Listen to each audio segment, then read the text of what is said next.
Welcome to the Buddhist bookshelf. We are delighted to present the Sorrowless Flowers by Thien Phuc, Episode 2. Your support through likes, shares, and subscriptions is immensely appreciated. Let's explore this precious book together. 16. Cores of Buddhism. The Buddha admitted the presence of sufferings and afflictions in human life because of the ignorant attachment to all things. But it's truly wrong to believe that Buddhism is a religion of pessimism. This is not true even with a slight understanding of basic Buddhism.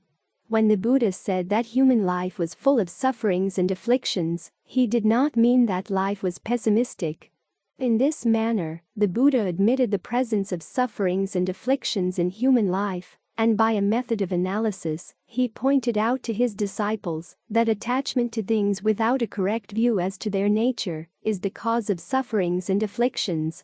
Impermanence and change are inherent in the nature of all things. This is their true nature and this is the correct view. He concluded, as long as we are at variance with this truth, we are bound to run into conflicts. We cannot alter or control the nature of things. The result is hope deferred made the heart sick. The only solution lies in correcting our point of view. In fact, the thirst for things begets sorrow. When we like someone or something, we wish that they belonged to us and were with us forever. We never think about their true nature, in other words, or we refuse to think about their true nature. We expect them to survive forever, but time devours everything. Eventually we must yield to old age and freshness of the morning dew disappears before the rising sun. In the Nirvana Sutra, when Ananda and other disciples were so sad and cried when the Buddha lay on his deathbed, the Buddha taught, Ananda, lament not. Have I not already told you that from all good things we love and cherish we would be separated, sooner or later that they would change their nature and perish?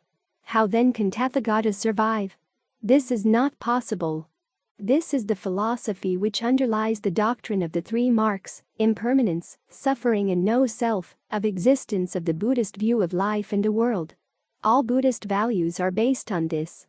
The Buddha expected of his disciples, both laity and clergy, good conduct and good behavior and decent standard of living in every way. With him, a simple living did not amount to degenerate human existence or to suffer oneself. The Buddha advised his disciples to follow the middle path.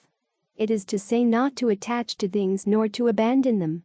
The Buddha does not deny the beauty, however, if one does not understand the true nature of the objects of beauty, one may end up with sufferings and afflictions or grief and disappointment.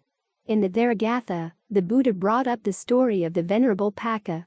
One day, going to the village for alms, Venerable Paka sat down beneath a tree. Then a hawk, seizing some flesh, flew up into the sky. Other hawks saw that, attacked it, making it drop the piece of meat. Another hawk grabbed the fallen flesh and was plundered by other hawks. And Paka thought, just like that meat are worldly desires, common to all, full of pain and woe. And reflecting hereon, and how they were impermanent and so on, he continued to contemplate and eventually won arahantship. The Buddha advised his disciples not to avoid or deny or attach to objects of beauty. Try not to make objects of beauty or objects of like or dislike. Whatever there is in the world, pleasant or unpleasant, we all have a tendency to attach to them, and we develop a like or dislike to them. Thus we continue to experience sufferings and afflictions. Buddhists recognize beauty where the sense can perceive it, but in beauty we should also see its own change and destruction. And Buddhists should always remember the Buddha's teaching regarding to all component things. Things that come into being, undergo change and are eventually destroyed. Therefore, Buddhists admire beauty, but have no greed for acquisition and possession. 17. Do no evil, to do only good, to purify the mind. In order to terminate the suffering and affliction in life, the Buddha advises his fourfold disciple. Do no evil, to do only good, to purify the mind. In the Agama Sutra, the Buddha taught, do not commit wrongs, devoutly practice all kinds of good, purify the mind, that's Buddhism. Or to do no evil, to do only good, to purify the will, is the doctrine of all Buddhas. These 4 sentences are said to include all the Buddha teaching. The Buddha's teachings in the Dharmapada Sutra. A wise man should abandon the way of woeful states and follows the bright way. He should go from his home to the homeless state and live in accordance with the rules for sramanas, Dharmapada 87. A wise man should purge himself from all the impurities of the mind, give up sensual pleasures, and seek great delight in nirvana, Dharmapada 88. Those whose minds are well trained and well perfected in the 7 factors of enlightenment, who give up of grasping, abandon defiled minds, and eradicate all afflictions. They are shining ones and have completely liberated and attained nirvana even in this world, Dharmapada 89. However, the Buddha's teachings are usually easy to speak, but very difficult to put in practice. Yes. Not to commit any sin, to do good, to purify one's mind. Buddha's teaching is so easy to speak about, but very difficult to put into practice.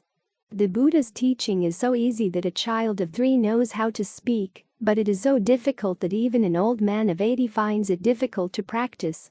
According to the 42 Section Sutra, Chapter 18, the Buddha said, "My Dharma is the mindfulness that is both mindfulness and no mindfulness. It is the practice that is both practice and non-practice. It is words that are words and non-words. It is cultivation that is cultivation and non-cultivation. Those who understand are near to it, those who are confused are far from it indeed. The path of words and language is cut off, it cannot be categorized as a thing. If you are off, removed, by a hair's breadth, you lose it in an instant." 18. Faith in Buddhism. A basic belief in Buddhism is that the world is filled with sufferings and afflictions that are caused by the desires, angers and ignorance, pride, doubt, and wrong views. If the above-mentioned troubles could be removed, then the sufferings and afflictions would naturally end. However, removing the above-mentioned troubles does not mean that we chase after worldly pleasures, nor does it mean pessimism. According to the Buddha, most of daily life's troubles are caused by attachment. We get angry, we worry, we become greedy and complain bitterly. All these causes of unhappiness, tension, stubbornness and sadness are due to attachment. Thus, if we want to end sufferings and afflictions, we must end attachment, no exception. However, to end attachment is not easy, for in order to end attachment, we must conquest ourselves. Thus the Buddha taught in the Dharmapada Sutra, the greats of conquests is not the subjugation of others but of the self. Even though a man conquers thousands of men in battle, he who conquers himself is the greatest of conquerors. In fact, the ultimate goal of a Buddhist is to look inward to find his own Buddha and not outward. Thus, the goal of a Buddhist is the development of self-dependency, the ability to set oneself free of sufferings and afflictions. Buddhism is strongly against a blind belief on other forces of salvation with no basic factors. The Buddha always reminded his disciples, "You should reject blind belief. Do not judge by hearsay, not on mere assertion, not on authority of so-called sacred scriptures. Do not hurriedly judge according to appearances, not believe anything because an ascetic or a teacher has said it." With Buddhism, to believe religion without understanding it thoroughly, it's a blind faith, or it's not different from superstition. Even though understanding without finding to see if it's right or wrong, in accordance or not in accordance with truth, with reality, it's also a form of superstition or wrong belief. Believe that when you sow a seed of hot pepper, you will have a hot pepper tree, and eventually you will reap hot pepper fruit. However, even though you have already sown the seed of hot pepper, but you realize that you don't like to eat fruit that is hot, you stop fertilizing and watering the hot pepper tree, the tree will wither and die, and will not produce any fruit. Similarly, if you know an action is bad and unwholesome, you refuse to act, of course you will not receive any bad or unwholesome consequence. The Buddha refuses to believe that whatever happens to a person, either good or bad, is due to chance, fate or fortune. Everything that happens has a specific cause or causes, and there must be some tight relationships between the cause and the effect. Those who want to believe in Buddhism should not rush to become a Buddhist with the wrong understanding or blind belief in Buddhism. You should take your time to do more researches, to ask questions, and to consider carefully before making your final decision. Religions that worship God have always considered reason and wisdom as the enemy of faith and dogma. For them, there exists only believe or not believe and nothing else. In fact, if we accept that there exists a so-called Almighty God, we cannot accept any of the findings of modern science, neither Darwin's science of biological evolution. They believe that a so-called creator God invented humankind and the universe all at once, and that these three realms of God, man and universe, all are separate. However, modern science agrees with what the Buddha taught almost 26 centuries ago, and proves that the universe is one infinite process of change. Furthermore, the belief of salvation by God caused a serious danger to the whole world, especially from the 1st century to the end of the 19th century. For those who believe in the salvation of God, believe that they must impose salvation on others. For this reason, Catholic countries sent their troops and priests all over the world to save others by force. And as a result, millions of people got killed or slaughtered and subjugated in the name of God. Buddhism is in contrast with other religions that believe in God. Buddhism teaches that one must develop wisdom. However, wisdom in Buddhism is not simply believing in what we are told or taught. True wisdom is to directly see and understand for ourselves. With this wisdom, people will have an open mind that listens to others' points of view, rather than being closed-minded. People will also carefully examine facts that contradicts their belief, rather than blindly believing. Sincere Buddhists never believe in the law of eternity. The Buddha accepts the law of impermanence or change, and denies the existence of eternal substances. Matter and spirit are false abstractions that, in reality, are only changing factors or dharmas which are connected, and which arise in functional dependence on each other. Thus, Buddhist faith means that the devotee accepts the Buddha as a teacher and a guide, his doctrine as way of life, and the Sangha community as the exemplars of this way of life. According to Buddhist point of view in faith, everyone is completely free to make his own choice in faith. No one has the right to interfere with other people's choice. Let's take a close look in the Buddha's teaching in the Kalama Sutra. Nothing should be accepted merely on the ground of tradition or the authority of the teacher, or because it is the view of a large number of people, distinguished or otherwise. Everything should be weighed, examined and judged according to whether it is true or false, in the light of one's own true benefits. If considered wrong, they should not be rejected, but left for further considerations. Therefore, we see clearly that Buddhism is based on personal experience, rationalism, practice, morality, and insight. There is no need to propitiate gods or masters. There is no blind adherence to a faith, rigid dogmas, rituals, holy scriptures, or myths. The Buddha always confirmed his disciples that a salvation can only be gained by man and by man only during his life, without the least help from a so-called god or gods. The Buddha taught us to try to recognize truth, so we can understand our fear, to lessen our desires, to eliminate our selfishness, and to calmly and courageously accept things we cannot change. He replaced fear, not with blindly and irrational belief, but with rational understanding which corresponds to the truth. Furthermore, Buddhists do not believe in God because there does not seem to be any concrete evidence to support this idea. Who can answer questions on God? Who is God? Is God masculine or feminine or neuter? Who can provide ample evidence with real, concrete, substantial or irrefutable facts to prove the existence of God? So far, no one can. Buddhists suspend judgment until such evidence is forthcoming. Besides, such belief in God is not necessary for a really meaningful and happy life. If you believe that God make your life meaningful and happy, so be it. But remember, more than 2/3 of the world do not believe in God, and who can say that they don't have a meaningful and happy life? And who dare to say that those who believe in God all have a meaningful and happy life? If you believe that God help you overcome disabilities and difficulties, so be it. But Buddhists do not accept the theological concept of salvation. In the contrary, based on the Buddha's own experience, he showed us that each human being had the capacity to purify the body and the mind, develop infinitive love and compassion and perfect understanding. He shifted the gods and heavens to the self-heart and encouraged us to find solution to our problems through self-understanding. Finally, such myths of God and creation concept has been superseded by scientific facts. Science has explained the origin of the universe completely without recourse to the God idea. Buddhism considers humans' liberation the priority. Once the Buddha was asked by a monk named Malunkupada whether the world was eternal or not eternal, whether the world was finite or infinite, whether the soul was one thing and the body another, whether a Buddha existed after death or did not exist after death, and so on, and so on. The Buddha flatly refused to discuss such metaphysics and instead gave him a parable. It is as if a man had been wounded by an arrow thickly smeared with poison, and yet he were to say, "I will not have this arrow pulled out until I know by what man I was wounded," or "I will not have this arrow pulled out until I know of what the arrow with which I was wounded was made."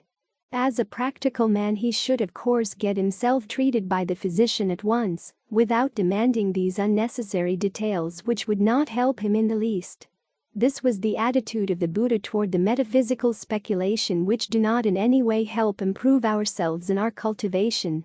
The Buddha would say, "Do not go by reasoning, nor by argument." Besides, Buddhism does not accept such practices as fortune-telling, wearing magic charms for protection, fixing lucky sites for building, prophesying and fixing lucky days, etc. All these practices are considered useless superstitions in Buddhism. However, because of greed, fear and ignorance, some Buddhists still try to stick to these superstitious practices. As soon as people understand the Buddha's teachings, they realize that a pure heart can protect them much better than empty words of fortune-telling, or wearing nonsense charms, or ambiguous chanted words, and they are no longer rely on such meaningless things.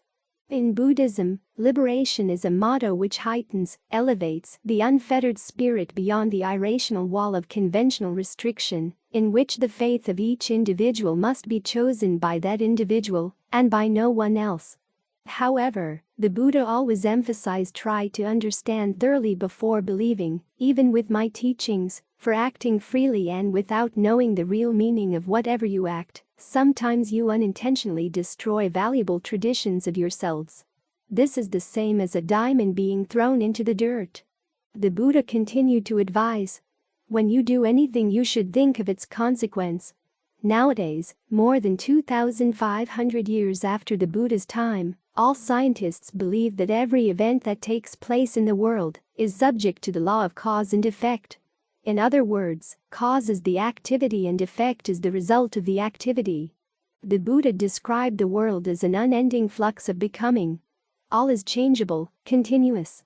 Transformation, ceaseless mutation, and a moving stream. Everything exists from moment to moment. Everything is recurring rotation of coming into being and then passing out of existence. Everything is moving from formation to destruction, from birth to death. The matter of material forms are also a continuous movement or change towards decay. This teaching of the impermanent nature of everything is one of the most important points of view of Buddhism. Nothing on earth partakes of the character of absolute reality. That is to say, there will be no destruction of what is formed is impossible. Whatever is subject to origination is subject to destruction. Change is the very constituent of reality. In daily life, things move and change between extremes and contrasts, i.e., rise and fall, success and failure. To thoroughly understand this rule of change or impermanence, Buddhists are no longer dominated by happiness, sorrow, delight, despair, disappointment, satisfaction, self-confidence and fear. In the noble teachings of the Buddha, it is honesty, kindness, understanding, patience, generosity, forgiveness, loyalty and other good qualities that truly protect us and give us true happiness and prosperity. A man who possesses the above-mentioned characteristics, that man is traveling on the path to the Buddha's land. It is true that Buddhahood cannot be found outside. It has no limit and not be confined in the east, west, south or north. It is in fact in every man's mind. In the Lotus Sutra, the Buddha taught, "Once upon a time, there was a father who was very old, and death was hovering on him. He had a little son and wanted him to be well off in the future. He hid a very valuable diamond between the hems of his son's shirt and then gave him some advice. After his father's passing away, the son forgot completely about the hidden diamond. He became poor, wandering here and there to beg for help, met with nothing but refusal. One day, he suddenly remembered about the hidden treasure left by his father. From thence he became a rich man and no longer depended on others for help." Most of us are agreed to the fact that among all living beings, human beings are unique beings who can understand what we are and what we should be. Compared to other beings, man is most complete and superior not only in the mentality and thinking, but also in the ability of organization of social life. Human beings' life cannot be substituted nor repeated nor determined by someone else. Once we are born in this world, we have to live our own life, a meaningful and worth living life. Thus the ancients said, "Man is the most sacred and superior animal." And the Buddha taught in the Upasaka Sutra, "In all beings, man is endowed with all necessary faculties, intelligence. Besides, man's conditions are not too miserable as those beings in hell, not too much pleasure as those beings in heaven. And above all, man's mind is not so ignorant as that of the animals. So man has the ability to build and improve his own life to the degree of perfection." 19. Ideal of Buddhism. The Buddha founded Buddhism not only to save sentient beings, but also to eliminate the distinction between classes in India at that time. To the Buddha, the ideal of Buddhism would first give everyone an equal opportunity in daily life, as well as in cultivation. Against the asserted superiority of the Aryan race, and the appellation of an Arya or non-Aryan given to the aborigines of some earlier immigrants on the Indian continent, the Buddha often argued that the word Arya meant noble, and we ought not call a race noble or ignoble, for there will be some ignoble people among the so-called Arya, and at the same time there will be some noble people among the so-called Anarya. When we say noble or ignoble, we should be speaking of an individual and not a race as a whole. It is a question of human dignity, knowledge or wisdom, not of birth or caste. Thus the ideal of Buddhism is to create a noble personage in the sense of a noble life. The ideal set forth by the Buddha was very clear. His ideal is that as a man, he tries to teach other men, noble or ignoble, to be perfect men, i.e., men of perfect enlightenment. 20. Metaphysical issues in Buddhism. The Buddha was not concerned with such metaphysical issues which only confuse man and upset his mental equilibrium. Their solution surely will not free mankind from misery and ill. That was why the Buddha hesitated to answer such questions, and at times refrained from explaining those which were often wrongly formulated. The Buddha was a practical teacher. His sole aim was to explain in all its detail the problem of dukkha, suffering, the universal fact of life, to make people feel its full force, and to convince them of it. He has definitely told us what he explains and what he does not explain. Even questions relating to the past and the future, the Buddha's answers were very clear. "Let be the past, let be the future, I will teach you the Dhamma." The Buddha always emphasized, when this is, that comes to be. With the arising of this, that arises. When this is not, that does not come to be. With the cessation of this, that ceases. This in a nutshell is the Buddhist doctrine of conditionality or dependent arising, paticca samuppada. And this forms the foundation of the Four Noble Truths, the central conception of Buddhism. 21. Buddhism and Buddha's statues and images. Image is one of the needs to remember the Buddha. However, it is impossible to express the Buddha in physical form because he is nothing but the attributes of awakening, enlightening, wisdom, compassion, loving kindness, joy, equanimity, etc. However, if we don't express him in a perfect statue, what else can we do with these symbols? We should express these symbols in the most ideal human forms, namely in the image of the Buddha when he acquired the ultimate enlightenment. So the Buddha's image should be in the attitude of calmness and indifference to pleasure and pain. People often feel the need to remember the things they love and respect in a form that they can see. For instance, a photograph is kept in order to remember a loved one. The national flag is a reminder of the loyalty people feel towards their country. The photograph and national flag are examples of symbols in remembrance of the qualities of the people or things that are being represented. They form the focal point of one's feelings of love, respect, and loyalty.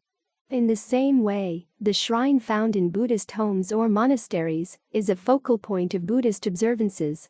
At the center of the shrine, there is usually an image of the Buddha. The image may be made of a variety of materials such as marble, gold, wood, or clay. The image is a symbol that helps to remember the noble qualities of the Buddha. The shrine may also have such objects as a volume of Buddhist scripture to represent the Dharma. Some shrines may display other items such as images, pictures, or photographs of Buddhist monks and masters to represent the Sangha. When Buddhists stand before a shrine, the objects they see on it help to remind them of the qualities that are found in the Buddha and the Sangha. This inspires them to work towards cultivating these qualities in themselves. According to Prof. Junjiro Takakusu in The Essentials of Buddhist Philosophy, none of the earlier sculptures of Senchi and Barhit represent the Buddha in human figure. It is remarkable to us that the principal events of the Buddha's life have been fully given in sculpture without a figure of the hero. How is that possible? The Buddha at birth is represented by a full-blooming lotus, the Buddha in enlightenment by the Bodhi tree with a rail around it, the Buddha in his first preaching by a wheel, above which a triratna mark is sometimes added, the Buddha in his begging round, or mendicancy, by a bowl, and the like. If suggestion be a means of true art, the early Buddhist artists understood it perfectly and utilized the idea skillfully for practical purposes. However, all this does not necessarily mean that the elders did not represent the Buddha at all during his lifetime, for there is a legend which tells of their making an image for the purpose of offering veneration during the Buddha's absence. They were formalistic and realistic, and so if the Buddha was actually before them, they had a right to depict him in painting or sculpture. Now that he had passed into nirvana, however, it was improper to represent the one who no longer really lived. It was after a considerable development of the Gandhara art that the southern school of Buddhism began to have images of Buddha. This was believed at about the same time when the Buddha's teachings were committed to writing, i.e., 80 BC. The elders of idealistic and free-thinking tendencies, whom we might regard as the forerunners of the Mahayana, would not hold any meetings for the rehearsal of the Buddha's sermons, nor would they enlarge upon their Vinaya rules beyond what was laid down by the Buddha himself. They would commit those sacred words to memory or to writing as they pleased. They did not hesitate in using their talents in painting or sculpture to depict the Buddha's image according to their own ideal of beauty and perfection, as they did in the Gandhara art. The trend of the free-thinking mind can also be seen in the metaphysical treatises of the optionalists, Vibhasikas, in which several opinions about dharmas or higher dharmas, abhidharmas, are gathered together, and some optional ones have been selected and recommended for study. Though the Vaishasika school belonged to the Hinayana, it already betrayed a tendency toward the free-thinking school. Such free-thinking people would be bold in exegesis, erudition, annotation, or in forming and expressing opinion. This, however, does not mean that they departed from the original teachings of the Buddha. Nowadays, besides the two great statues of the Buddha in Afghanistan which were destroyed by the Taliban in 2002, there are still several big Buddha statues in the world. Among them are the two most famous statues in Japan. 1. A huge statue of Vairocana housed in the Todaiji Temple in Nara, commissioned Thien Phuc by Emperor Shomu, 724–748. It was consecrated, Dongkyung, in 751. And 2. An image of Amitabha Buddha, which was financed by donations gathered by Joko and constructed in 1252. It was originally housed in Kotokuin Temple, but the building was destroyed by a tidal wave in 1495. The image was left intact, but an earthquake in 1923 damaged its base. Extensive repair work was conducted on it in 1960 to 1961. 22. Buddhism and the concept of first cause. If one posits a first cause, one is justified in asking for the cause of that first cause, for nothing can escape the law of condition and cause, which is patent in the world to all but those who will not see. However, a man who attributes beings and events to an omnipotent creator God would emphatically say, "It is God's will." It is sacrilege to question the authority. Does not this God idea stifle the human liberty to investigate, to analyze, to scrutinize, to see what is beyond this naked eye, and so retards insight? It is important to understand that craving is not regarded as the first cause, for according to Buddhism, there is not first cause, but beginningless causes and effects, and nothing else ruling the universe. Things are neither due to one single cause nor are they causeless, but according to the formula of dependent arising, things are multiple caused. Craving, like all other things, physical or mental, is also conditioned, interdependent and relative. It is neither a beginning nor an end in itself. Though craving is cited as the proximate cause of suffering, it is not independent, but interdependent. Dependent on feeling or sensation arises craving, feeling dependent on contact and so forth. 23. The concept of a soul in Buddhism. In Buddhist thought, there is no so-called soul. Birth precedes death, and death also precedes birth, so that the pair follow each other in bewildering succession. There is no so-called soul, self, or fixed entity that passes from birth to birth. Though man comprises a psycho-physical unit of mind and matter, the psyche or mind is not a soul or self, in the sense of an enduring entity, something ready-made and permanent. It is a force, a dynamic continuum capable of storing up memories not only of this life, but also of past lives. The mind or psyche is no more a fixed entity. The Buddha stressed that the so-called being or individual is nothing but a combination of physical and mental forces, or energies, a change with continuity. Someone may ask, if there is no transmigrating permanent soul or self to reincarnate, then what is it that reborn? According to Buddhism, there is no permanent substance of the nature of self or soul that reincarnates or transmigrates. It is impossible to conceive of anything that continues without change. All is in a state of flux. What we call life here is the functioning of the five aggregates of grasping, or the functioning of mind and body, which are only energies or forces. They are never the same for 2 consecutive moments, and in the conflux of mind and body we do not see anything permanent. The grown-up man is neither the child nor quite a different person, there is only a relationship of continuity. The conflux of mind and body or mental and physical energy is not lost at death, for no force or energy is ever lost. It undergoes change. It resets, reforms in new conditions. With regard to the psychological question, Buddhism does not admit the existency of a soul that is real and immortal. An Atma or non-self refers to all things, sarva dharma, organic and inorganic. In the case of human beings, Buddhism believes that there will accordingly to be no soul, no real self that is immortal. While in the case of things in general, there will be no noumenon, no essence which is unchangeable. Because there is no real self spatially, i.e., no substance, there will be no permanent, i.e., no duration. Therefore, no bliss is to be found in the world. 24. Education in Buddhism. The goal of any Buddhist cultivator is to achieve self-enlightening, examine with one's own intelligence, and not depending upon another, enlightening or awakening of others, then achieve the final accomplishment, that is to become a Buddha. Devout Buddhists should always remember that the goal of Buddhist education is to help sentient beings become Buddhas, or at least become real Buddhists, and not aiming at socializing human beings as worldly people. Because Buddhism is a religion of returning to self, looking inward, the goal of its education must be inward and not outward for appearances in matters. As mentioned above, the main causes of sufferings and afflictions are greed, anger, hatred, ignorance, pride, doubt, wrong views, killing, stealing, sexual misconduct, lying, and so on. And the ultimate goal of Buddhism is to help sentient beings, especially human beings, to eliminate these troubles, so that if we are not able to become a Buddha, at least we can become a real Buddhist.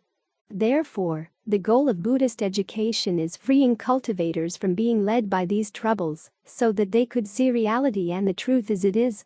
The Buddha taught that man of this present moment is the result of millions and millions of his past thoughts and actions, and not ready-made as a cake or a piece of candy. Man's character is determined by his own thinking, thus man is not perfect by nature. In order to become perfect, man has to educate and train himself. Among other sentient beings, human beings have the ability to think and to reason, and the intelligence to educate and build their life a better one. However, in order to achieve a better or a perfect life, Buddhist or non-Buddhist has no other ways but educating himself with the 5 precepts: not killing, not stealing, not committing sexual misconduct, not lying and not drinking alcohol or doing drugs, and the Eightfold Noble Path: right view, right thinking, right speech, right action, right livelihood, right effort, right mindfulness and right concentration, that is to say education and morality. Besides, the core of Buddhism is the law of cause and effect, so Buddhist education cannot miss this law. Devout Buddhists should always remember that if this is, that comes to be, from the arising of this, that arises. If this is not, that does not come to be, from the ceasing of this, that ceases. Buddhist education helps point out to everybody that the law of cause and effect is for everybody, from normal people to saints. If you sow good deeds, you'll reap good results. In the contrary, if you sow bad deeds, you'll reap bad results without any exception. Therefore, according to the Buddhist education, whichever causes increases of greed, anger, ignorance, pride, doubt, wrong views, killing, stealing, sexual misconduct, lying is bad, and we should stay away from, and whichever helps decreasing or stopping the above-mentioned troubles is good, and we should pursue. Whatever we say, devout Buddhists should always remember that Buddhism is not a mere system of doctrine, it is a way of life. If we educate ourselves the way the Buddha taught, we would surely have a peaceful, mindful and happy life. Buddhists always need 2 ways of education. The first way is secular education, and the second one is religious education. These 2 ways are considered as the 2 wings for a bird. Without 2 wings, no bird can fly. Similarly, without these 2 ways of education, Buddhists would lead to a poor and obscure life, not only in the secular world, but also in the spiritual life. Secular education will help us with an appropriate profession to support our family, while religious education will help us lead a true happy life. As a matter of fact, religious education is extremely necessary, for it teaches us how to think and act in order to be good and happy. Besides, it also helps us love and understand the meaning of life, so that we are able to adjust ourselves to its laws in any circumstances. After experiencing 6 years in ascetic practices, the Buddha advised his followers to follow the middle path. He taught, Buddhists should always make best use of their secular life, while cultivating the path of true happiness in this world and hereafter. 25. Buddhism and ancestor worship. Vietnamese people have long believed in the existence of the solar consciousness after death. Ancestors are thought to watch over and to support their living descendants. Thus, living descendants always worship their ancestors with ultimate respect.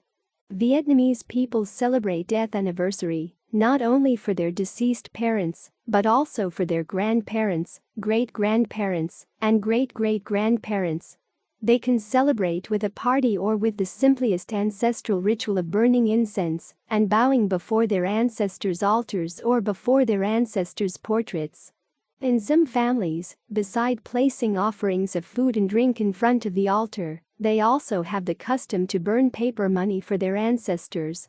In addition, in some areas in central Vietnam, there still exist some clan temples which worship ancestors of the same surnames. It is no doubt that ancestor worship has helped our people maintain unity and continuity, maintaining generations.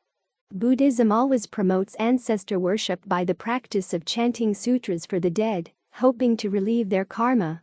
26. Buddhism and beauty. Many people, especially people from the Western world, have a misconception of Buddhism. They suggest that Buddhism is a religion of pessimism. They suggest that Buddhism stresses on impermanence, suffering and egolessness, so there is no so-called beauty in Buddhism. In fact, the Buddha never criticized beauty in any of his lectures. A Buddhist never avoids objects of beauty, nor does he run away from these things. He only refrains from making them the basis for strong and individual likes and dislikes. He always keeps in mind the Buddha's teaching. Whatever there is in the world, pleasant and lovable, we have a tendency to attach to them, and we develop a dislike towards their opposites. Keep this in mind, the Buddhist recognizes beauty where the senses can perceive it. But in beauty he also sees its own change and destruction. He always remember what the Buddha said with regard to all component things, that they come into being, undergo change and are destroyed. Therefore the wise man acquires a great depth of vision. His admiration for the beauty is not colored by a greed for acquisition and possession. To Buddhists, the shape or color of the face doesn't matter because it's only temporary with time. A young beautiful face of today may someday become an old ugly face with wrinkles and dots all over. To Buddhists, no matter how beautiful or ugly their face may be, they focus on cultivating love. That love will give them an inward eternal charm, a real beauty to all Buddhists. According to extant records of the earliest Buddhist community, iconographic representation was discouraged by Sakyamuni Buddha and his followers, who wanted to prevent the development of cults that focus on the figure of the Buddha, rather than on the doctrines and practices he taught. In addition, the central focus of the monastic community was introspective meditation, rather than external symbolism. As Buddhism grew and attracted more followers, artistic representations began to appear. There was, however, an initial reluctance to represent the Buddha directly, and so he was often depicted in aniconic motifs, such as his footprints, Buddhapada, or the Bodhi tree, Bodhi Vriksha. The most widespread aniconic representation of the Buddha was in the form of reliquaries called stupas. These continued to be popular throughout the Buddhist world, and a plethora of styles has developed. In Indian Buddhism, it was commonly thought that they physically represented the Buddha, and some texts indicate that it was widely believed that venerating a stupa was equivalent to venerating the Buddha himself. Iconic representations began to appear on stupas sometime after the reign of Asoka, 272–236 BC, and a number of figures are found on stupas at Bharhut, Sansi, and Amaravati. These monuments have carved depicting scenes from the life of the Buddha. Around the end of the 1st century, artists began to fashion representations of the Buddha, and the Buddha dispersed symbol in Buddhist art all over the world.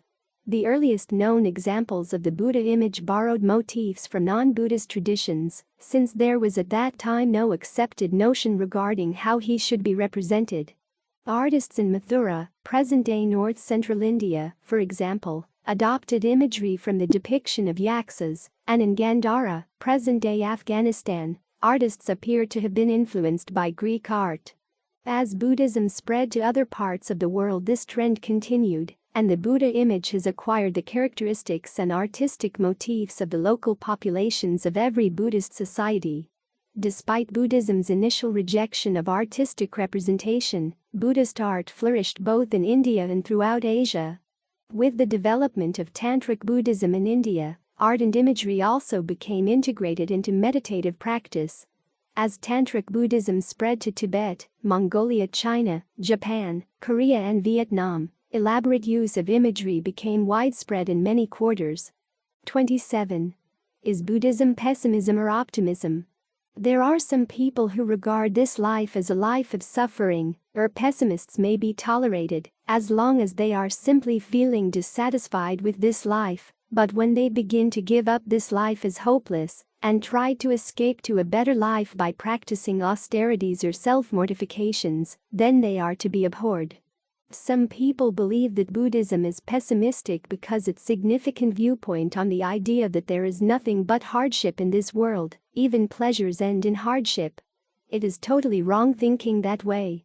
Buddhism believes that in this present life, there are both pleasures and hardships. He who regards life as entirely pleasure will suffer when the so-called happiness ceases to exist.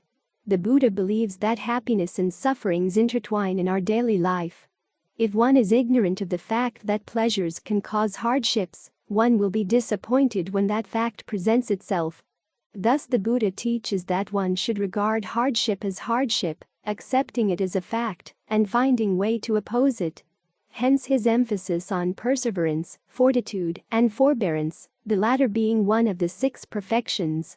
In short, according to the Buddhist view, there are both pleasures and hardships in life, but one must not be discouraged when hardship comes, or lose oneself in rapture of joy when pleasure comes. Both pleasures and hardships must be taken alike with caution, for we know that pleasures end in hardship. From this understanding, sincere Buddhists will be determined to cultivate diligently to turn both worldly pleasures and hardships to an eternally transcendental joy. It is to say that we are not bound to both worldly pleasures and hardships at all times. They come and go naturally. We are always live a life without worries, without afflictions, because we know for sure that everything will pass. The Buddhist point of view on both optimism and pessimism is very clear. Buddhism is not optimistic nor pessimistic on human life. 2 extremes of both optimism and pessimism are prevented by the moderate doctrine of Buddhism. 28. Buddhism versus philosophy. The word philosophy comes from 2 words, philo, which means love, and sophia, which means wisdom.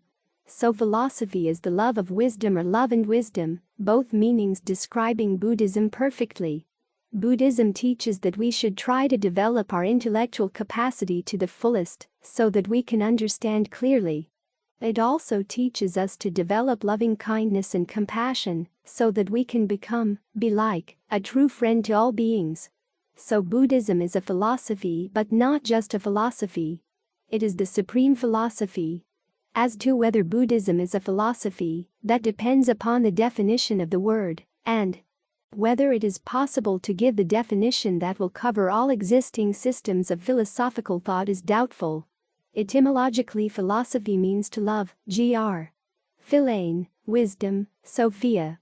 Philosophy has been both the seeking of wisdom and the wisdom sought. In Indian thought, philosophy should be to find out the ultimate truth. Buddhism also advocates the search for truth.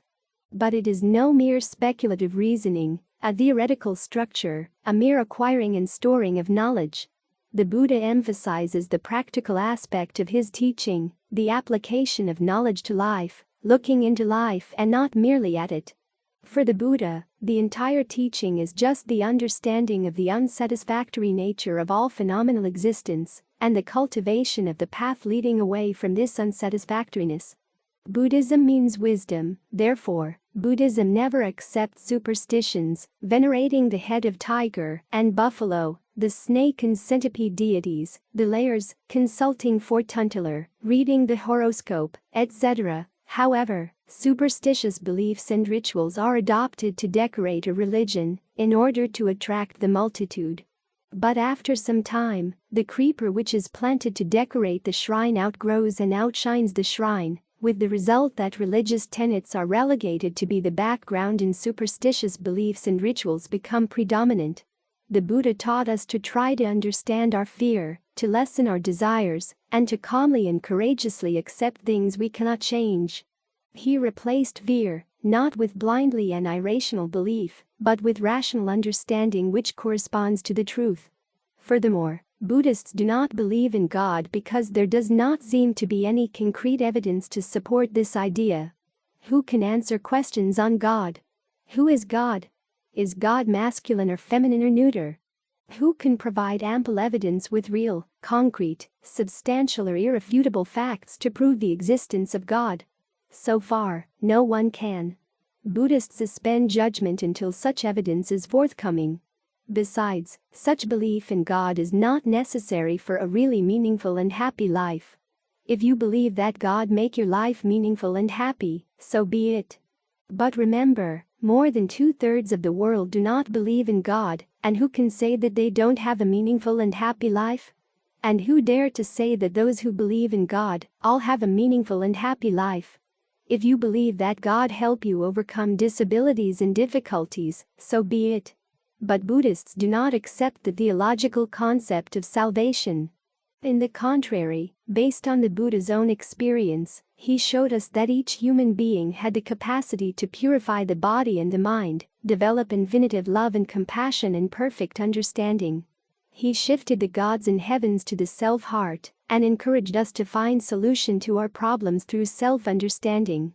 Finally, such myths of God and creation concept has been superseded by scientific facts. Science has explained the origin of the universe completely without recourse to the God idea. In Buddhism, faith in supernatural power is only a need to soothe the people in distressed situations.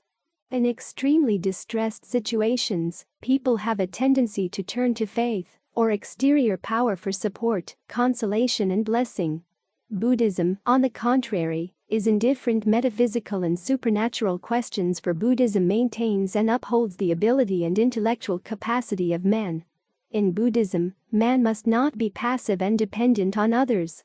In Buddhism, man has his own responsibility to free himself. Thus the Buddha taught in the Nirvana Sutra, "You must light the torch for yourselves." The Buddha is one who leads the way. The goal of liberation can be reached only by you yourselves and nobody else. Buddhists never believe in the belief which is not based on reason or fact but on association of imaginations or magic. If you can show us, Buddhists, a careful study of the existence of a God written by a scientist, we will concede that belief in God is not fabulous. But we, Buddhists, have never heard of any research on God, and scientists simply wouldn't bother to study such impossible things, so I say there is no evidence for the existence of God. A long time ago, when people had no knowledge of science, people were unable to explain the origin of the universe, so they turned to God as a creator of the universe. But in the 21st century, scientists have explained very clearly on the origin of the universe without recourse to the God idea. Thus we must see that our inability to explain the origin of the universe does not prove the existence of God or gods. Thus the Buddha always reminded his disciples, "Do not rush to believe in anything without examining carefully, even my teachings." Besides, the Buddha advised his disciples not to exercise psychic power in order to convert people with blind faith. He was referring to the miraculous power to walk on water, to exorcise spirits, raise the dead and perform the so-called supernatural practices. He was also referring to the miracles of prophecy such as thought reading, soothsaying, fortune-telling, and so on. When people with blind faith see the performance of such powers, their faith deepens. However, this belief is not true belief because it does not come from their own realization of the truth, but due to the blind faith. With the Buddha, the miracle of realization is a real miracle. When a person knows that he is greedy, angry, ignorant, pride of his own self, and full of wrong views, etc., and he is willing to end these wrong and unwholesome actions, he really realizes a miracle for his own life. When a murderer, a thief, a terrorist, a drunkard or an adulterer is made to realize that what he had been doing is wrong and gives up his bad, immoral and harmful way of life, this change can be regarded as a real miracle. According to Buddhism, there exists a real miracle when we clearly see life as no more than a process from coming into being, to formation, changing and destruction, with full of sufferings and afflictions. Therefore, in no way we can avoid both the process formation and destruction and sufferings and afflictions. The more we try to avoid our problems or the more we try not to think about our problems, the more we accumulate problems inside ourselves. When we clearly understand the true nature of sufferings and afflictions, we'll be able to deal with them more effectively. Also, according to Buddhist points of view, all the causes of sufferings and afflictions are ignorance, craving and hatred. These are the three poisons of the mind. Only by generating insight into the true nature of reality, we may be able to eliminate ignorance, able to achieve a completely purified state of mind, able to see right from wrong, good from bad, as well as other harmful anger and hatred in our daily life. Of course, each one of us wishes to be free from sufferings and afflictions, for these are the first factors for a happy life. However, as long as we still rely on someone else to save us by eliminating the problems for us, we still fear, avoid and try not to engage to confront our own problems, and therefore, problems never voluntarily leave us. According to Buddhist points of view, sufferings and afflictions may be arisen as a result of our past karma. Understand this concept, we will never try to blame our problems on others. There is no reason for us to be too strict on ourselves. As human beings, we are all imperfect. Every one of us has at least once done something wrong. The important thing is whether or not we recognize and admit our wrongdoings that we have done in the past. If we admit that we're mistaken, there will be room for correction. Buddhism is a philosophy that teaches people to live a happy life. It's also a religion that teaches people to end the cycle of birth and death.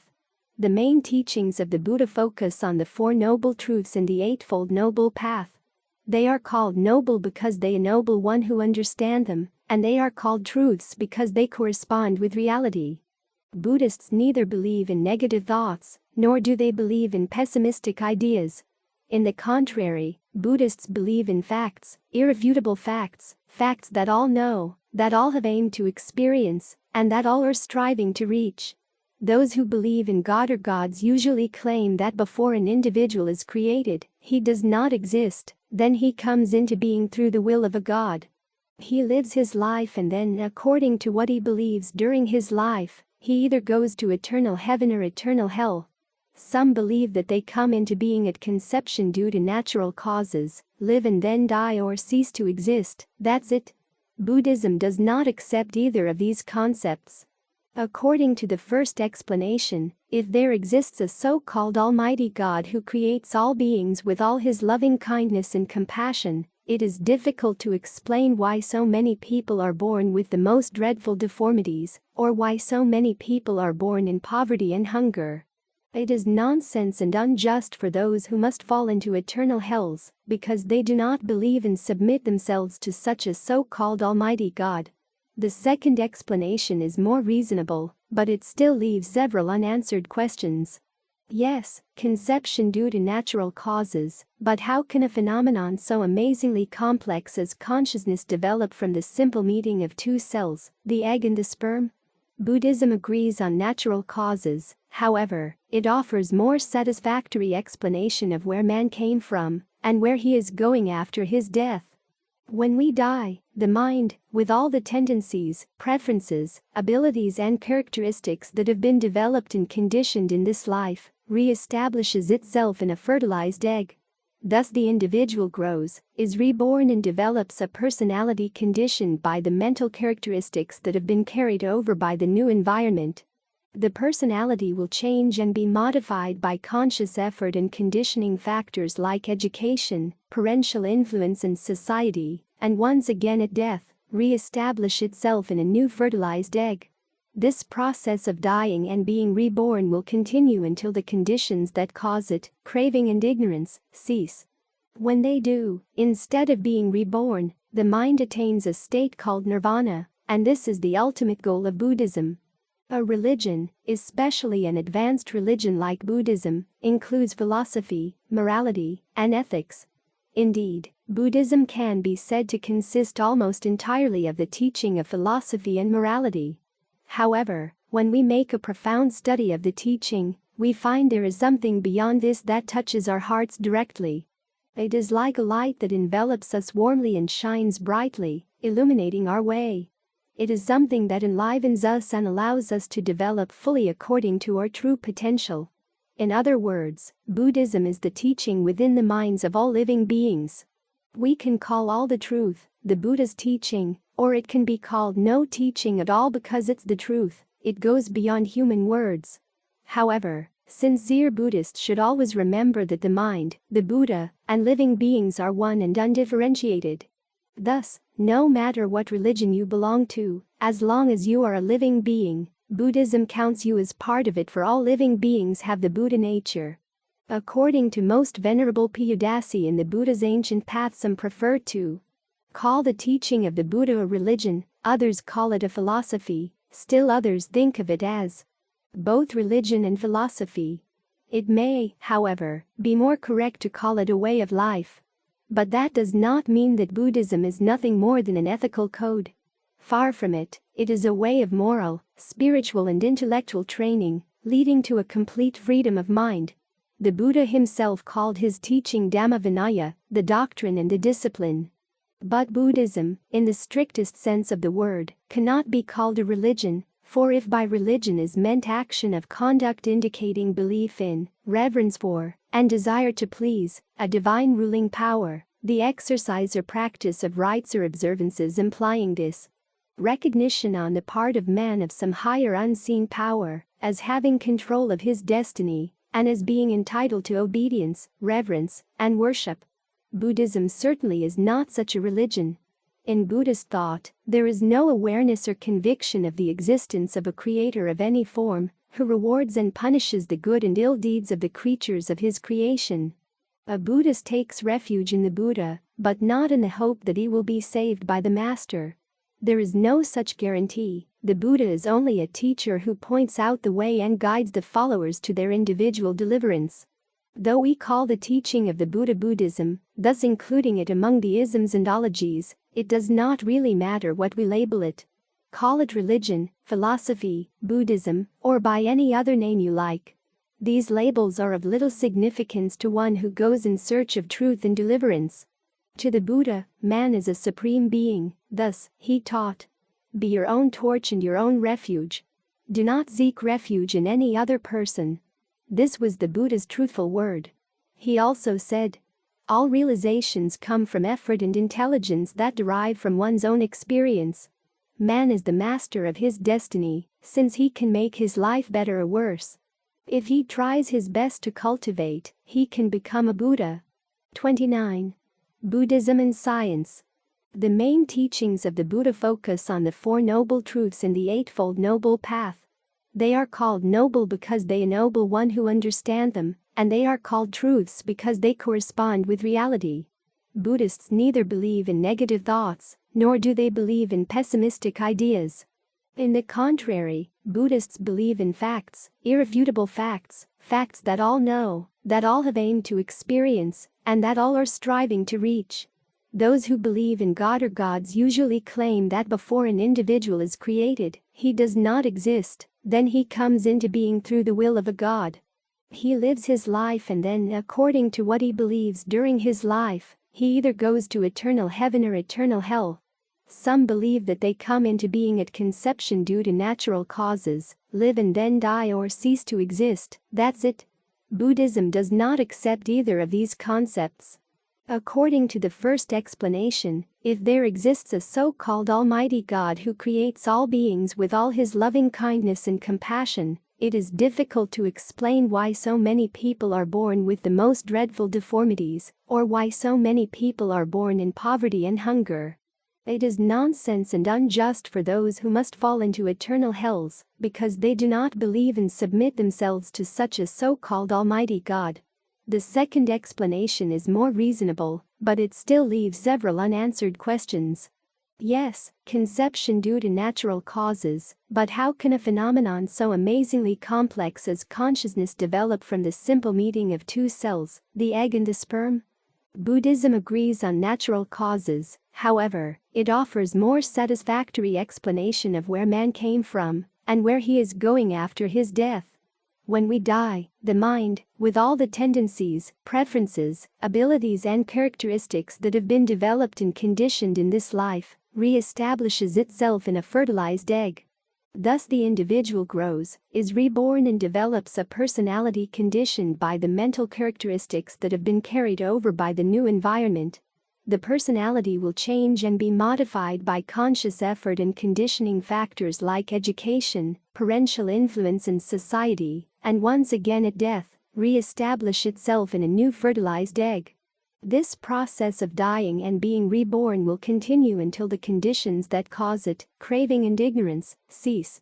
When they do, instead of being reborn, the mind attains a state called nirvana, and this is the ultimate goal of Buddhism.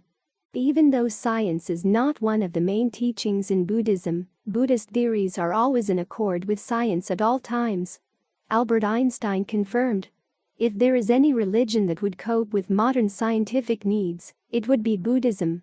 Buddhism requires no revision to keep it up to date with recent scientific findings. Buddhism does not need to surrender its views to science because it embraces science as well as goes beyond science. Also, according to Egerton C. Baptist, science can give no assurance. But Buddhism can meet the atomic challenge because the supermundane knowledge of Buddhism begins where science leaves off. And this is clear enough to anyone who has made a study of Buddhism. 4. Through Buddhist meditation, the atomic constitutes making up matter have been seen and felt. 30. World of peace and war in Buddhist point of view.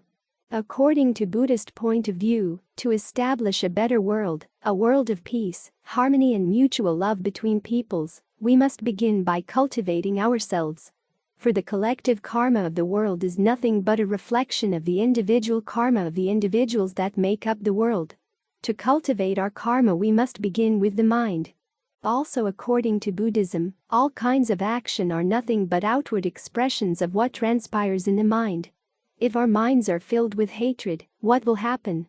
We will make many enemies. But if our minds are filled with love, we will make many friends. What stirs in the mind reveals itself outwardly in the world. Thus everything depends upon the mind of man. Confucius expresses the same idea when he says, "If there be righteousness in the mind, there will be beauty in the character. If there be beauty in the character, there will be harmony in the home. If there be harmony in the home, there will be order in the nation. If there be order in the nation, there will be peace in the world." Therefore, according to the Buddhist point of view, if we wish to have a peaceful world, we must first begin to improve ourselves. We must cultivate our persons and rectify our minds. If we improve ourselves, then we can build up a happy and harmonious family life. When a nation is made up of harmonious families, then the nation will be well ordered. And with well-ordered nations, we can establish peace in the world. According to Buddhism, the way to peace lies through peace. We must develop peace within ourselves if we hope to establish peace in the world. The condition of the world is the product of the deeds, words, and thoughts of the people that make up the world. If everyone practices better action, better speech, and better thought, then the world will be much better.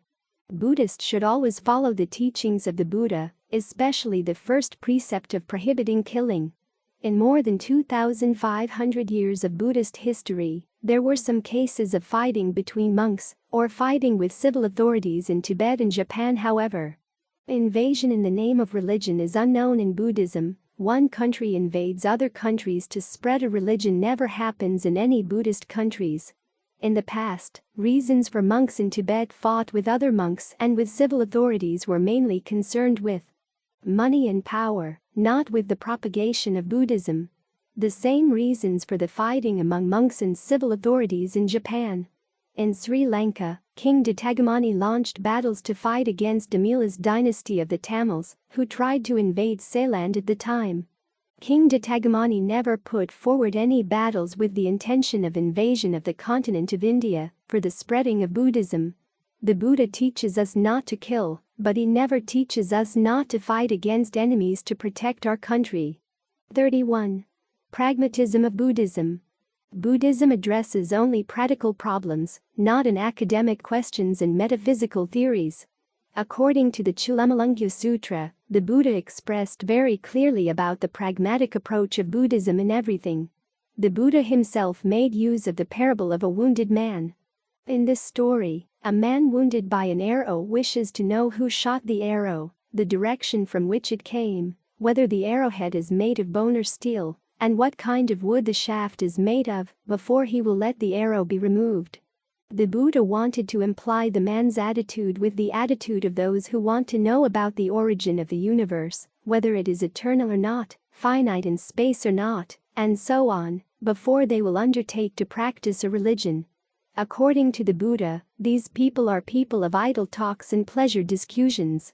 Such people will die uselessly before they ever have the answers to all their irrelevant questions, just as the man in the parable will die before he has all the answers he seeks about the origin and nature of the arrow. Thus the Buddha taught, Mankind's most important priority is the reduction and elimination of suffering, and try not to waste the precious time on irrelevant inquiries. According to Buddhism, a Buddhist cultivator is similar to a man who is trying to escape from a group of bandits, came to a vast stretch of water that was in his way. He knew that this side of the shore was dangerous and the other side was safe. However, there was no boat going to the other shore, nor was there any bridge for crossing over. So he quickly gathered wood, branches and leaves to make a raft, and with the help of the raft, he crossed over safely to the other shore. The Noble Eightfold Path taught by the Buddha is like the raft. It would take us from the suffering of this shore to the other shore of no suffering. In Mahayana Buddhism, the teaching is likened to raft. When the goal, the other shore, is reached, then the raft is left behind. The form of teaching is not final dogma but an expedient method. According to the Discourse on the Water Snake's Parable, the Buddha taught, "My teaching is like a raft for crossing over, not for carrying." Buddha's teaching is like a raft, a means of crossing the river, the raft being left when the crossing has been made. In Buddhism, Dharma refers to all the methods of cultivation taught by the Buddha which lead to ultimate enlightenment. They are means that lead to an end, not an end themselves. The Buddha's teaching is likened to raft for going the other shore. All of us depend on the raft of Dharma to cross the river of birth and death. We strive with our hands, feet, and wisdom to reach the other shore.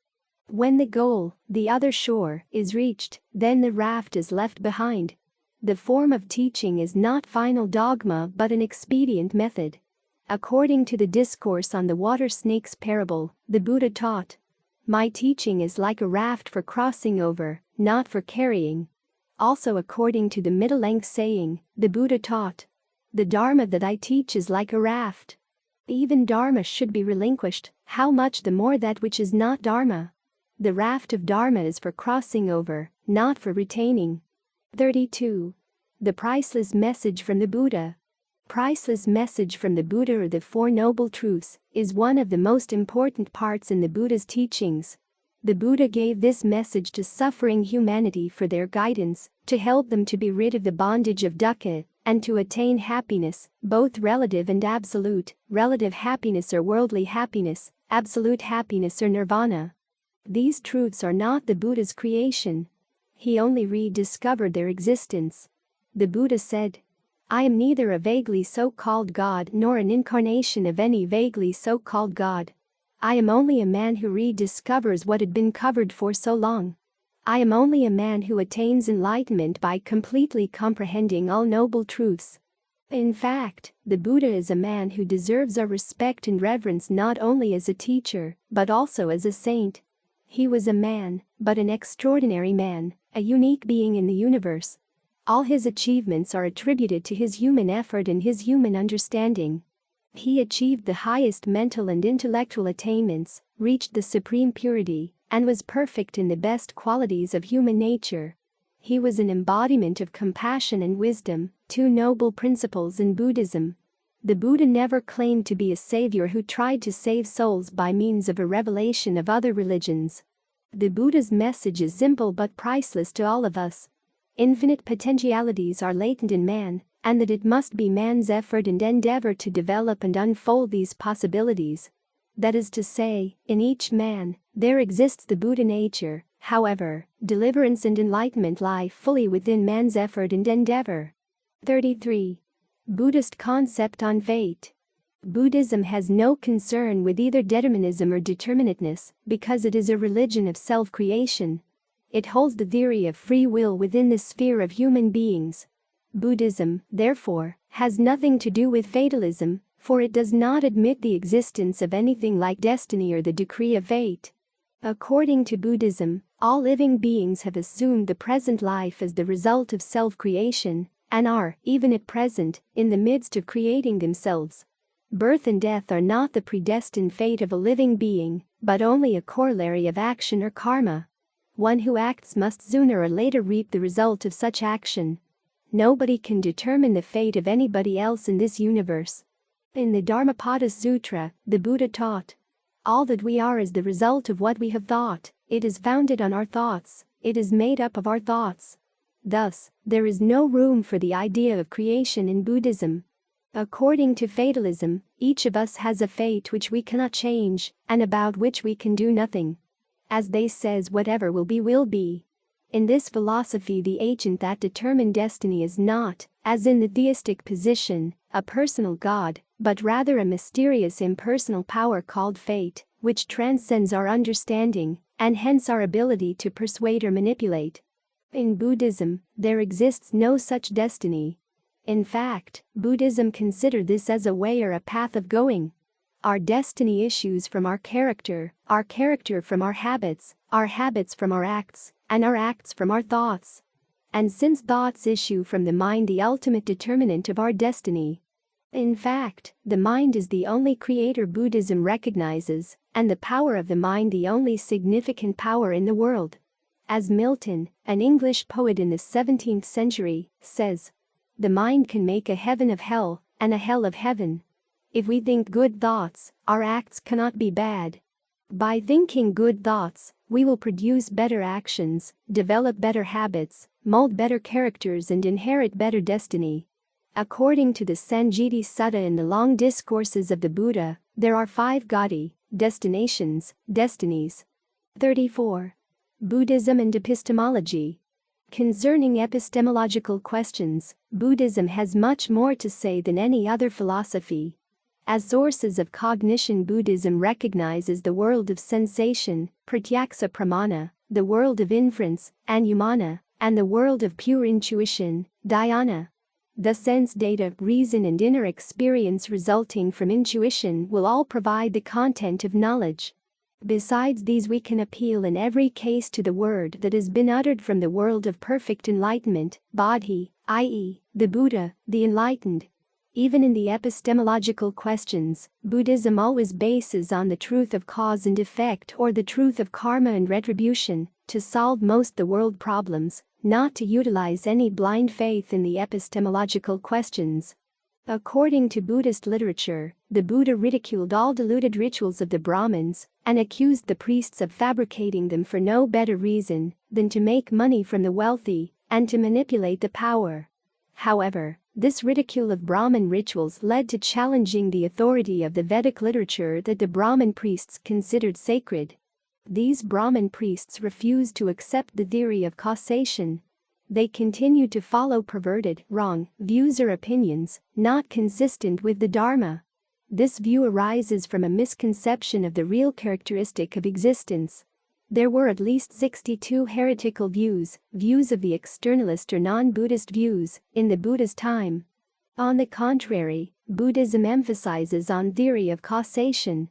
Understanding the theory of causation means to solve most of the question of the causes of sufferings and afflictions. Not understanding or refuse of understanding of the theory of causation means a kind of wrong view in Buddhism.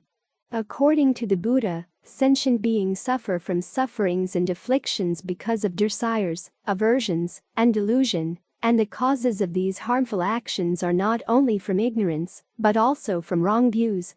Later Dharmakirti criticized the Brahmanical doctrine of the special authority of the Veda, which the Brahmins supposed had been revealed to human beings by God, which no one can confirm. On the other hand, the Buddha taught nothing but principles that every human being could confirm. However, a full confirmation of the Buddha's teachings was said to be impossible for a person whose vision was still clouded by delusions. Concerning epistemological questions, Buddhism has much more to say than any other philosophy. As sources of cognition, Buddhism recognizes the world of sensation, pratyaksa pramana, the world of inference, anumana, and the world of pure intuition, dhyana. The sense data, reason and inner experience resulting from intuition will all provide the content of knowledge. Besides these, we can appeal in every case to the word that has been uttered from the world of perfect enlightenment, Bodhi, i.e., the Buddha, the enlightened. 35. Buddhism and a so-called creator. In Buddhism, there is no distinction between a divine or supreme being and common mortals. The highest form of being is the Buddha. All people have the inherent ability and potential to become Buddhas if they follow and cultivate the teachings set forth by Shakyamuni Buddha. By following the Buddha's teachings and Buddhist practices, anyone can eventually become Buddhas. A Buddha is also a human being, but one who comes to a realization and thoroughly understands the workings and meaning of life in the universe. When one comes to that realization and truly knows and understands oneself and everything, he is called Buddha, or he is said to have attained enlightenment. He is also called the enlightened one. Externalists believe that there exists a so-called creator or almighty God who makes, creates, and transforms all being at his will. The Buddha taught that there is no so-called creator God.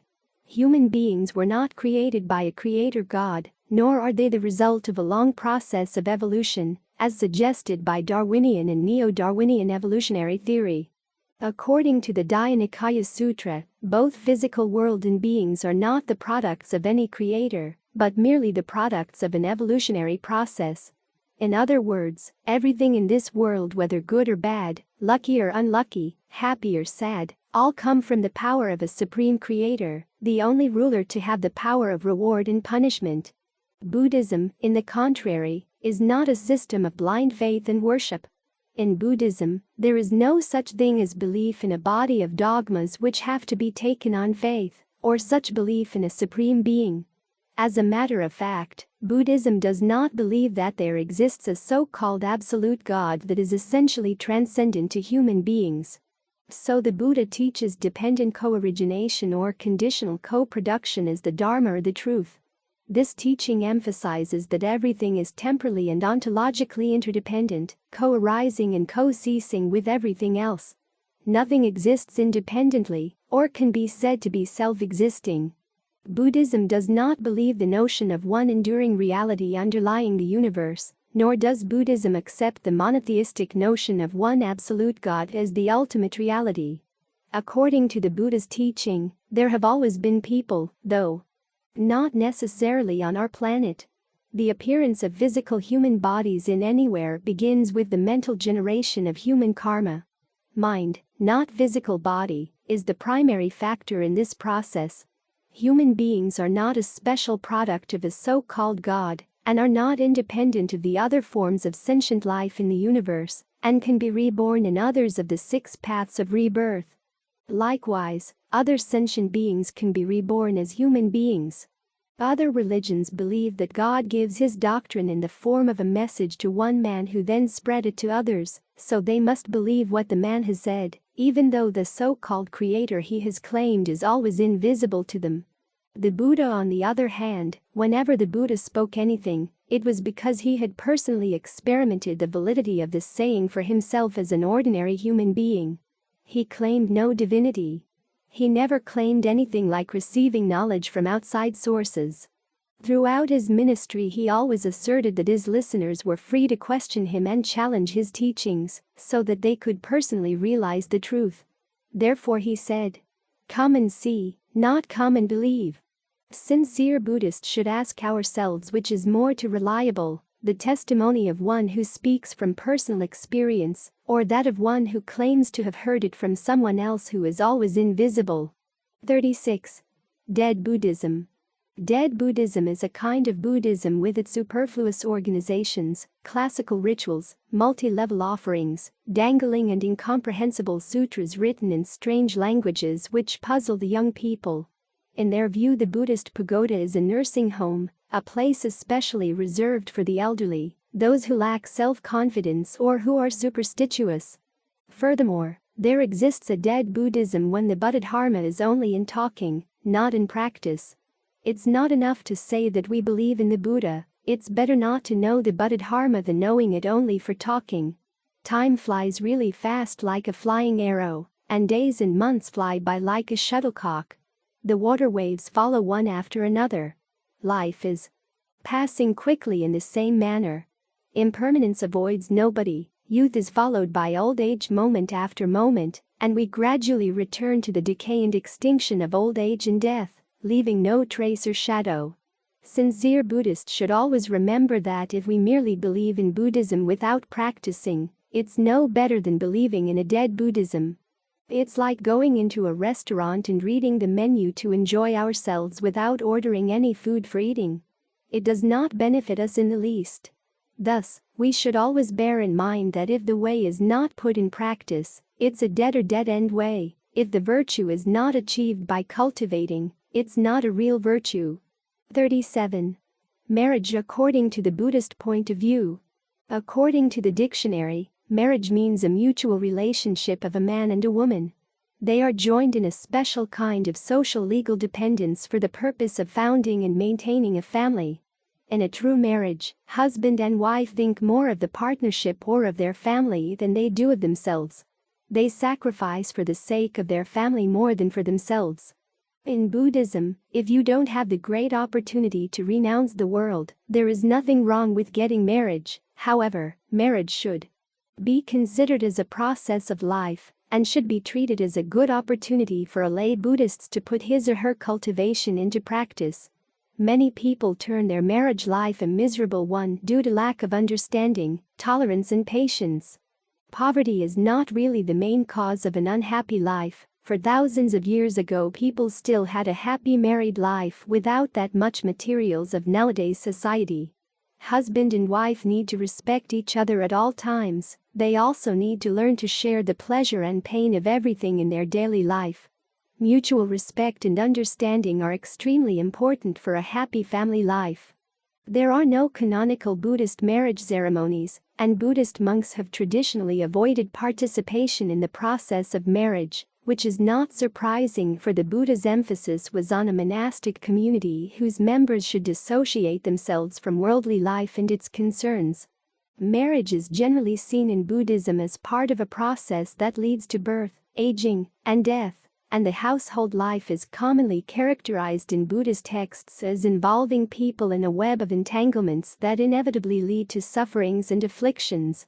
Moreover, the Pratimoksha contains a passage stating, if some of this Samgha acts as an intermediary, bringing a man and a woman together, whether for the purpose of marriage or for a single act of intercourse, there is an offense of wrongdoing, and that monk person should repent before the assembly of monks. Despite this, it is common for monks to be invited to wedding ceremonies. If they choose to attend any wedding ceremonies, they should select Buddhist texts that pray for peace and happiness in that new family. They do not, however, play any role in the ritual joining of the bride and groom in marriage. Monks and nuns should always remember that wedding ceremonies are secular affairs of lay community and should be performed by lay people. Nowadays, a number of Buddhist orders prepare wedding rituals in order to meet the needs and belief of their lay people, and when monks are invited to attend such wedding ceremonies, they usually provide blessing prayers and give lectures to help the new couple. Despite these recent innovations, however, most Buddhist monks and nuns tend to see participation in weddings as inappropriate for monks and as a violation of the rules of the Vinaya. In Buddhism, there is no encouragement in worldly marriage, but the Buddha praised for happy couples. The Buddha also gave instructions as to how lay disciples could live happily in marriage. The discourses of fundamentals of Buddhist social ethic in the Sigalovada Sutra generally lays down the basic pattern of relationships between husband and wife, parents and children, and emphasizing the most essential aspects of their common life. According to the Buddha, cultural compatibility between husband and wife was considered as one of the factors of a successful married life. Marriage is not simply lust and romance. Many of marriage problems arise from the inability to sacrifice from both the husband and wife. Thus, Buddhist teachings also promote enjoyment in life, moralization of biological needs, psychological satisfaction and material well-being of both husband and wife. At the time of the Buddha, he didn't speak specifically about premarital sex, and there is no rule to prohibit premarital sex for lay people. We can infer that both parties are consenting adults, then they're completely responsible for their own actions, so long as what they do doesn't harm others. However, if one of the people involved is under the age, still under the control of his or her parents, and if having sexual intercourse with that person would upset the parents and the family, then it's prohibited. The Buddha taught, conjugal love between husband and wife is, of course, an important factor in forming the individual, home and society. However, People have a tendency to become attached too much to such love and become selfish in their affections. They are apt to ignore the much larger love they should have for all human beings. Even though according to the Buddhist laws, monks or nuns must live a celibate life. They may be at one time married before they renounce their worldly life, but after they become monks or nuns, they must renounce the worldly life. In Japan, during the Meiji Restoration in the mid-19th century, the government wanted the ordained ones to marry. Thus in Japan, there are now both married and unmarried lineages of both sexes, and the precepts they keep are enumerated differently from those of other Buddhist traditions. In Japan, the monks' and nuns' precepts were altered during Meiji Restoration in the mid-19th century because the government wanted the ordained ones to marry. Thus in Japan, there are now both married and unmarried temple monks and nuns, and the precepts they keep enumerated differently from those of other Buddhist traditions. Except for the 8 precepts that are taken for one day, all other precepts are taken for the duration of the life. It may happen that due to unforeseen circumstances, a monk or a nun may not be able to keep the ordination any longer, or may not wish to have it. In that case, he or she can go before a spiritual master, or even tell another person who can hear and understand, and return the precepts. 38. Noble silence. Buddha Sakyamuni refrained from giving a definitive answer to many metaphysical questions of his time. This is often referred to as the silence of the Buddha. He always remained silent when the students asked him if the self exists or not, if an enlightened one continues to exist after his death, if the world is eternal and unending or not. The Buddha explained that he was silent on these questions because answers to them would in no way further progress on the path. These answers would not contribute to overcoming of the passions, nor to the attainment of wisdom. Thus the Buddha speaks only when necessary. Buddha Sakyamuni refrained from giving a definitive answer to many metaphysical questions of his time, questions of self exists, not self exists, if the world is eternal, or unending or no, etc. According to the Buddha, a silent person is very often a wise person because he or she avoids wasting energy or negative verbiage. The Buddha always remains silent toward irrelevant questions. One day a certain man said to the Buddha that he would join the band of his disciples if the Buddha would give clear answer to the questions. Would the Buddha ever die, and, if so, what would become of him after death? What was the first cause of the universe, and what was the universe going to be like in the future? Why do men live and what becomes of them after death? If the person asks because he wants to cause troubles for the Buddha will remain silent. If the person asks because he wants to study, the Buddha's answer was to the following effect. Suppose you were shot by a poison arrow, and a physician came to draw the arrow from your body, and to dress the wound, would you first ask him questions as to what the arrow was made of, what the composition of the poison was, and who shot the arrow, and, if the physician did not dress the wound, what was going to happen, and such blissful questions? And refuse the treatment until the physician answered all the questions to your satisfaction? You would be dead before you obtained the answers. In this parable, the Buddha advised the questioner to become his disciple without wasting his time on problems which were too profound to be understood by an ordinary man. Probably a long cultivation as a disciple of the Buddha he might come to understand. According to the Madhyamaka philosophy, the mysterious silence of the Buddha on most fundamental questions of metaphysics led him to probe into the reason of that silence. Was the Buddha agnostic as some of the European writers on Buddhism believe him to be? If not, what was the reason of his silence? Through a searching inquiry into this silence was the dialectic born. There are well-known questions which the Buddha declared to be avyakrita, or the answers to which were inexpressible. Kadakirti enumerates them in his commentary on the Madhyamaka Sastra, that the Buddha announced 14 things to be inexpressible. Whether the world is eternal, not eternal, both eternal and not eternal, neither eternal nor not eternal. Whether the world is finite, infinite, both finite and infinite, neither finite nor infinite. Whether the Tathagata exists after death, does not exist after death, either exists or does not exist after death, neither exists nor does not exist after death. whether the soul is identical with the body or different with the body. According to Majjhima Nikaya 2 Kula Malunkyaputta Sutta, the Buddha reminded Malunkyaputta, there are problems unexplained, put aside and ignored by the Tathagata, namely, the world is eternal, or it's not eternal. The universe is finite, or it is infinite. Life is the same as body, or life is one thing and body another. The Tathagata exists after death, or the Tathagata does not exist after death. The Tathagata both exists and does not exist after death. The Tathagata neither exists nor not exists after death. To explain these things is a waste of time. 39. Sentient beings. Sentient beings include the living beings and things. The living beings or the sentient are those with emotions and wisdom, while things, or insentient things, are those without emotions nor wisdom. Therefore, sentient beings are those with emotions, the living, or those who possess consciousness, while insentient things are those without emotions. Insentient things survive through the means of their own beings, from sunlight, earth and air. Plants are not considered sentient beings because they do not possess consciousness. Conscious beings are sentient beings which possess magical and spiritual powers. All the living, which includes the vegetable kingdom, however, the term sattva limits the meaning to those endowed with reason, consciousness, and feeling, or those who are sentient, sensible, animate, and rational. According to Buddhism, any living being who has a consciousness, including those of the 6 realms, heaven, human, asura, animal, hungry ghost, and hell. All sentient beings can be said to have inherent enlightenment or Buddha nature. The term living beings refer to all creatures that possess life force.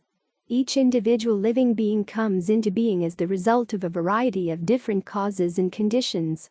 The smallest living beings as ants, mosquitoes, or even the most tiniest parasites are living beings. However, the majority of conscious beings are ordinary people who always examine themselves and realize they are just unenlightened mortal, filled with greed, hatred and ignorance, as well as an accumulation of infinite other transgressions in the past, present and future.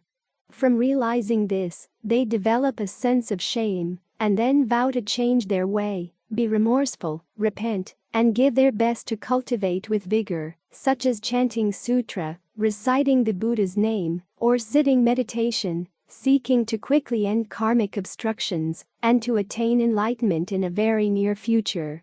In Buddhist philosophy, a sentient being is one who has a mind, that is, something that is aware of its surroundings, and is capable of volitional activity. In Buddhist psychological literature, the minimum necessary requirements for something to be a sentient being are the 5 omnipresent mental factors, sarvatraga. 1. Feeling, vedana. 2. Discrimination, samjna. 3. Intention, cittana. 4. Mental activity, manasikara. 5. Contact, sparsa. Beings are different in various ways, including the good and bad seeds they possess. Each being creates karma and undergoes its individual retribution. This process evolves from distinctions that occur in the 5 skandhas. Every being is a combination of 5 elements: rupa, vedana, sana, sankara, and vijnana. Hence, one being is not essentially different from another. An ordinary man is not different from a perfect saint. But as the nature and proportion of each of the 5 constituents existing in an individual be taken into account, then one being is different from another. An ordinary man is different from a perfect saint. The combination of elements is the outcome of karma and is happening every moment, implying that the disintegration of elements always precedes it. The elements in a combined state pass as an individual, and from time immemorial he works under misconception of a self and of things relating to a self. His vision being distorted or obscured by ignorance of the truth, he cannot perceive the momentary combination and disintegration of elements. On the other hand, he is subject to an inclination for them. A perfect man with his vision cleared by the Buddhist practices and culture realizes the real state of empirical things, that an individual consists of the 5 elements and does not possess a permanent and unchanging entity called soul. According to Buddhism, physically speaking, There are 4 kinds of beings, including living and non-living beings: flying, swimming, walking, and plants. Those with blood and breath are called animals, and plants refer to all kinds of grasses, trees, and flower plants. Where do all those 4 kinds of beings come from? What is their origin? According to Buddhism, their origin is the Buddha nature. If there was no Buddha nature, everything would be annihilated. The Buddha nature is the only thing that passes through 10,000 generations and all time without being destroyed. From the Buddha nature come bodhisattvas, hearers, enlightened to conditions, gods, asuras, people, animals, ghosts, and hell beings. Those are beings of the 10 Dharma realms, and the 10 Dharma realms are not apart from a single thought of the mind. This single thought of the mind is just the seat of the Buddha nature. One true thought is just another name for the Buddha nature. Those living beings include beings which are born through the womb, those born through eggs, those born through moisture, and those born through transformation or metamorphosis, such as a worm transforming to become a butterfly. According to the Lankavatara Sutra, from the religious point of view, there are 5 orders of beings. First of all, those who belong to the Sravaka order are delighted at listening to such doctrines as concern the skandhas, datas, or ayatanas, but take no special interest in the theory of causation. Who have cut themselves loose from the bondage of evil passions, but have not yet destroyed their habit energy. They have attained the realization of nirvana, abiding in which state they would declare that they have put an end to existence, their life of morality is now attained, all that is to be done is done, they would not be reborn. These have gained an insight into the non-existence of an ego substance in a person, but not yet into that in objects. These philosophical leaders who believe in a creator or in the ego soul may also be classified under this order. Second, the Pratyekabuddha order comprises those who are intensely interested in anything that leads them to the realization of Pratyekabuddhahood.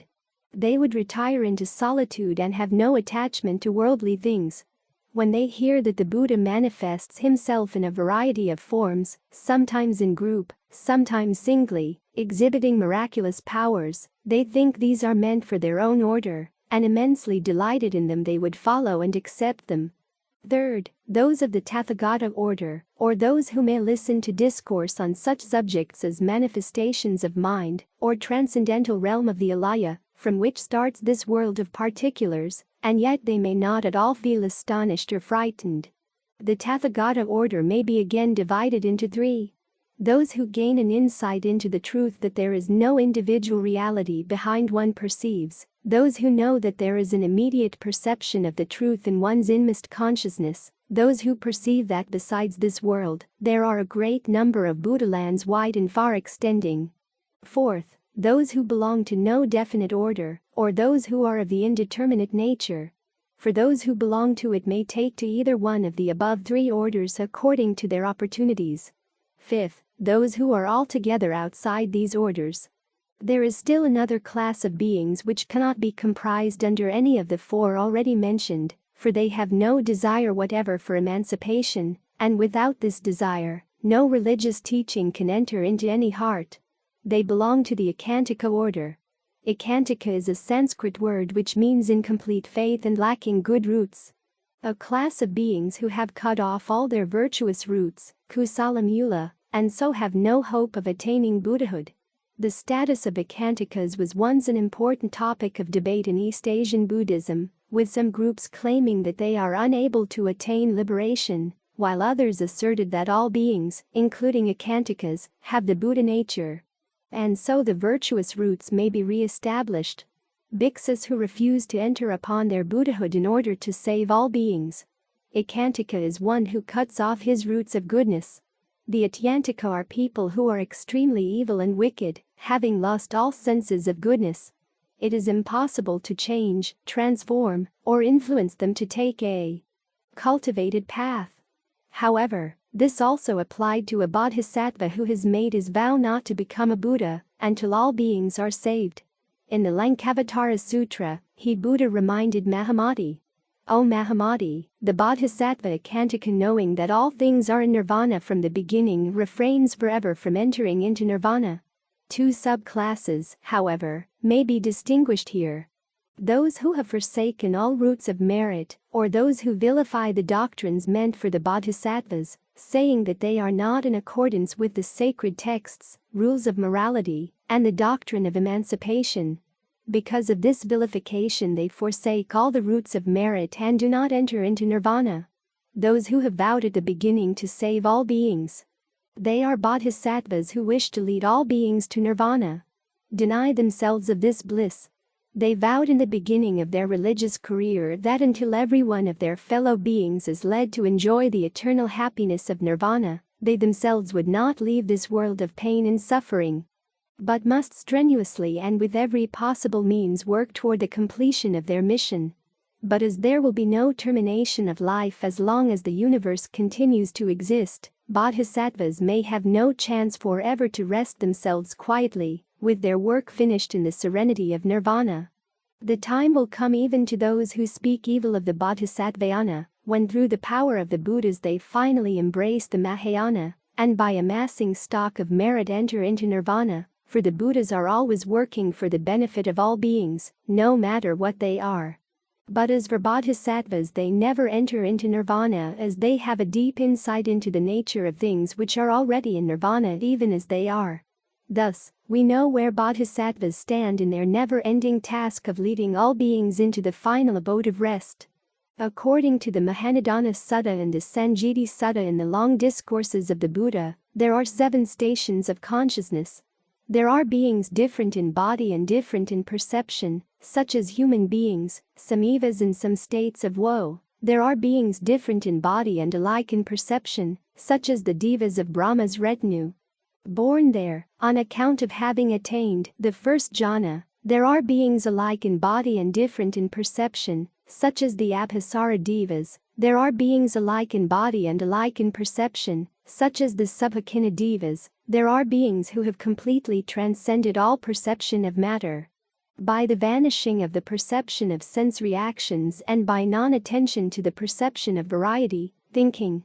Space is infinite, they have attained to the sphere of infinite space. There are beings who, by transcending the sphere of infinite space, thinking. Consciousness is infinite, have attained to the sphere of infinite consciousness, and there are beings who, having transcended the sphere of infinite consciousness, thinking. There is nothing, have attained to the sphere of no-thingness. There are 7 stages of existence in a human world or in any desire world. They are being in the hells, animals, the hungry ghosts, the devas, the human beings, beings of karma, and beings in the intermediate stage. Besides, there are still 7 other kinds of sentient beings. Hells, hungry ghosts, animals, demons of higher order, humans, non-humans, and gods, a genius or higher spiritual being. According to the Lotus Sutra, there are still 8 other beings. Deva, Naga, Yaksa, Asura, Gadura, Kinara, Gandharva, and Mahagara. According to Buddhist tradition, there are 9 kinds of beings. First, sense desire becoming, the kind of becoming possessed of sense desires. Second, fine material becoming, the kind of becoming possessed of fine material. Third, immaterial becoming, the kind of becoming possessed of immaterial. Fourth, percipient becoming, the kind of becoming possessed of perception. Fifth, non-percipient becoming, the kind of becoming possessed of non-perception. Sixth, neither percipient nor non-percipient becoming, the kind of becoming possessed of neither perception nor non-perception. Seventh, one constituent becoming, the kind of becoming possessed of one constituent. Eighth, four constituent becoming, the kind of becoming possessed of 4 constituents. Ninth, 5 constituent becoming, the kind of becoming possessed of 5 constituents. According to the Sanjiti Sutta, there are 9 more kinds of sentient beings. Beings different in body and different in perception, such as human beings, some devas and hells. Beings different in body and alike in perception, such as new rebirth Brahma. Beings are alike in body and different in perception, such as light sound heavens, Abhisvara. Beings alike in body and alike in perception, such as heavens of pure dwelling, the realm of unconscious beings, such as heavens of no thought. Beings who have attained the sphere of infinite space, beings who have attained to the sphere of infinite consciousness, beings who have attained to the sphere of no-thingness, and beings who have attained to the sphere of neither perception nor non-perception. In the Zurangama Sutra, Book 7, the Buddha reminded Ananda about the 12 categories of living beings. 1. Egg-born beings or beings born through egg. Through a continuous process of falseness, the upside-down state of movement occurs in this world. It unites with energy to become 84,000 kinds of random thoughts that either fly or sink. From this there come into being the egg kalalas which multiply throughout the lands in the form of fish, birds, amphibians, and reptiles, so that their kinds abound. 2. Womb-born beings or beings born through womb. Through a continuous process of defilement, the upside-down state of desire occurs in this world. It unites with stimulation to become 84,000 kinds of random thoughts that are either upright or perverse. From this there come into being the womb arbutas, which multiply throughout the world in the form of humans, animals, dragons, and immortals, until their kinds abound. 3. Moisture-born beings or beings born through moisture. Through a continuous process of attachment, the upside-down state of inclination occurs in this world. It unites with warmth to become 84,000 kinds of random thoughts that are vacillating and inverted. From this there come into being through moisture the appearance of peshes, which multiply throughout the lands in the form of insects and crawling invertebrates, until their kinds abound. 4. Transformation-born beings or beings born through transformation. Through a continuous process of change, the upside-down state of borrowing occurs in this world. It unites with contact to become 84,000 kinds of random thoughts of new and old. From this there come into being through transformation the appearance of ganas, which multiply throughout the lands in the form of metamorphic flying and crawling creatures, until their kinds abound. 5. Form-born beings or beings born through form. Through a continuous process of restraint, the upside-down state of obstruction occurs in this world.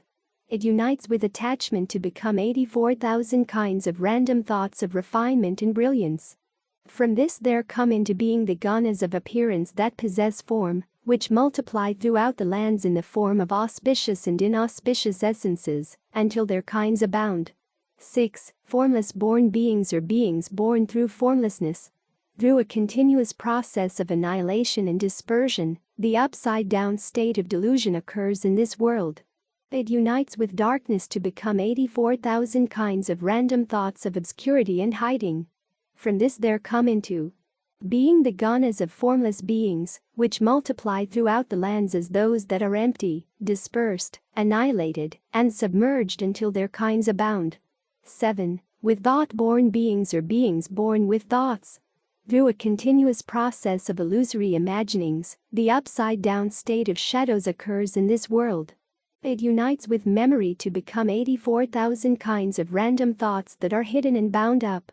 From this there come into being the ganas of those with thought, which multiply throughout the lands in the form of spirits, ghosts, and weird essences, until their kinds abound. 8. Without thought-born beings or beings born without thought.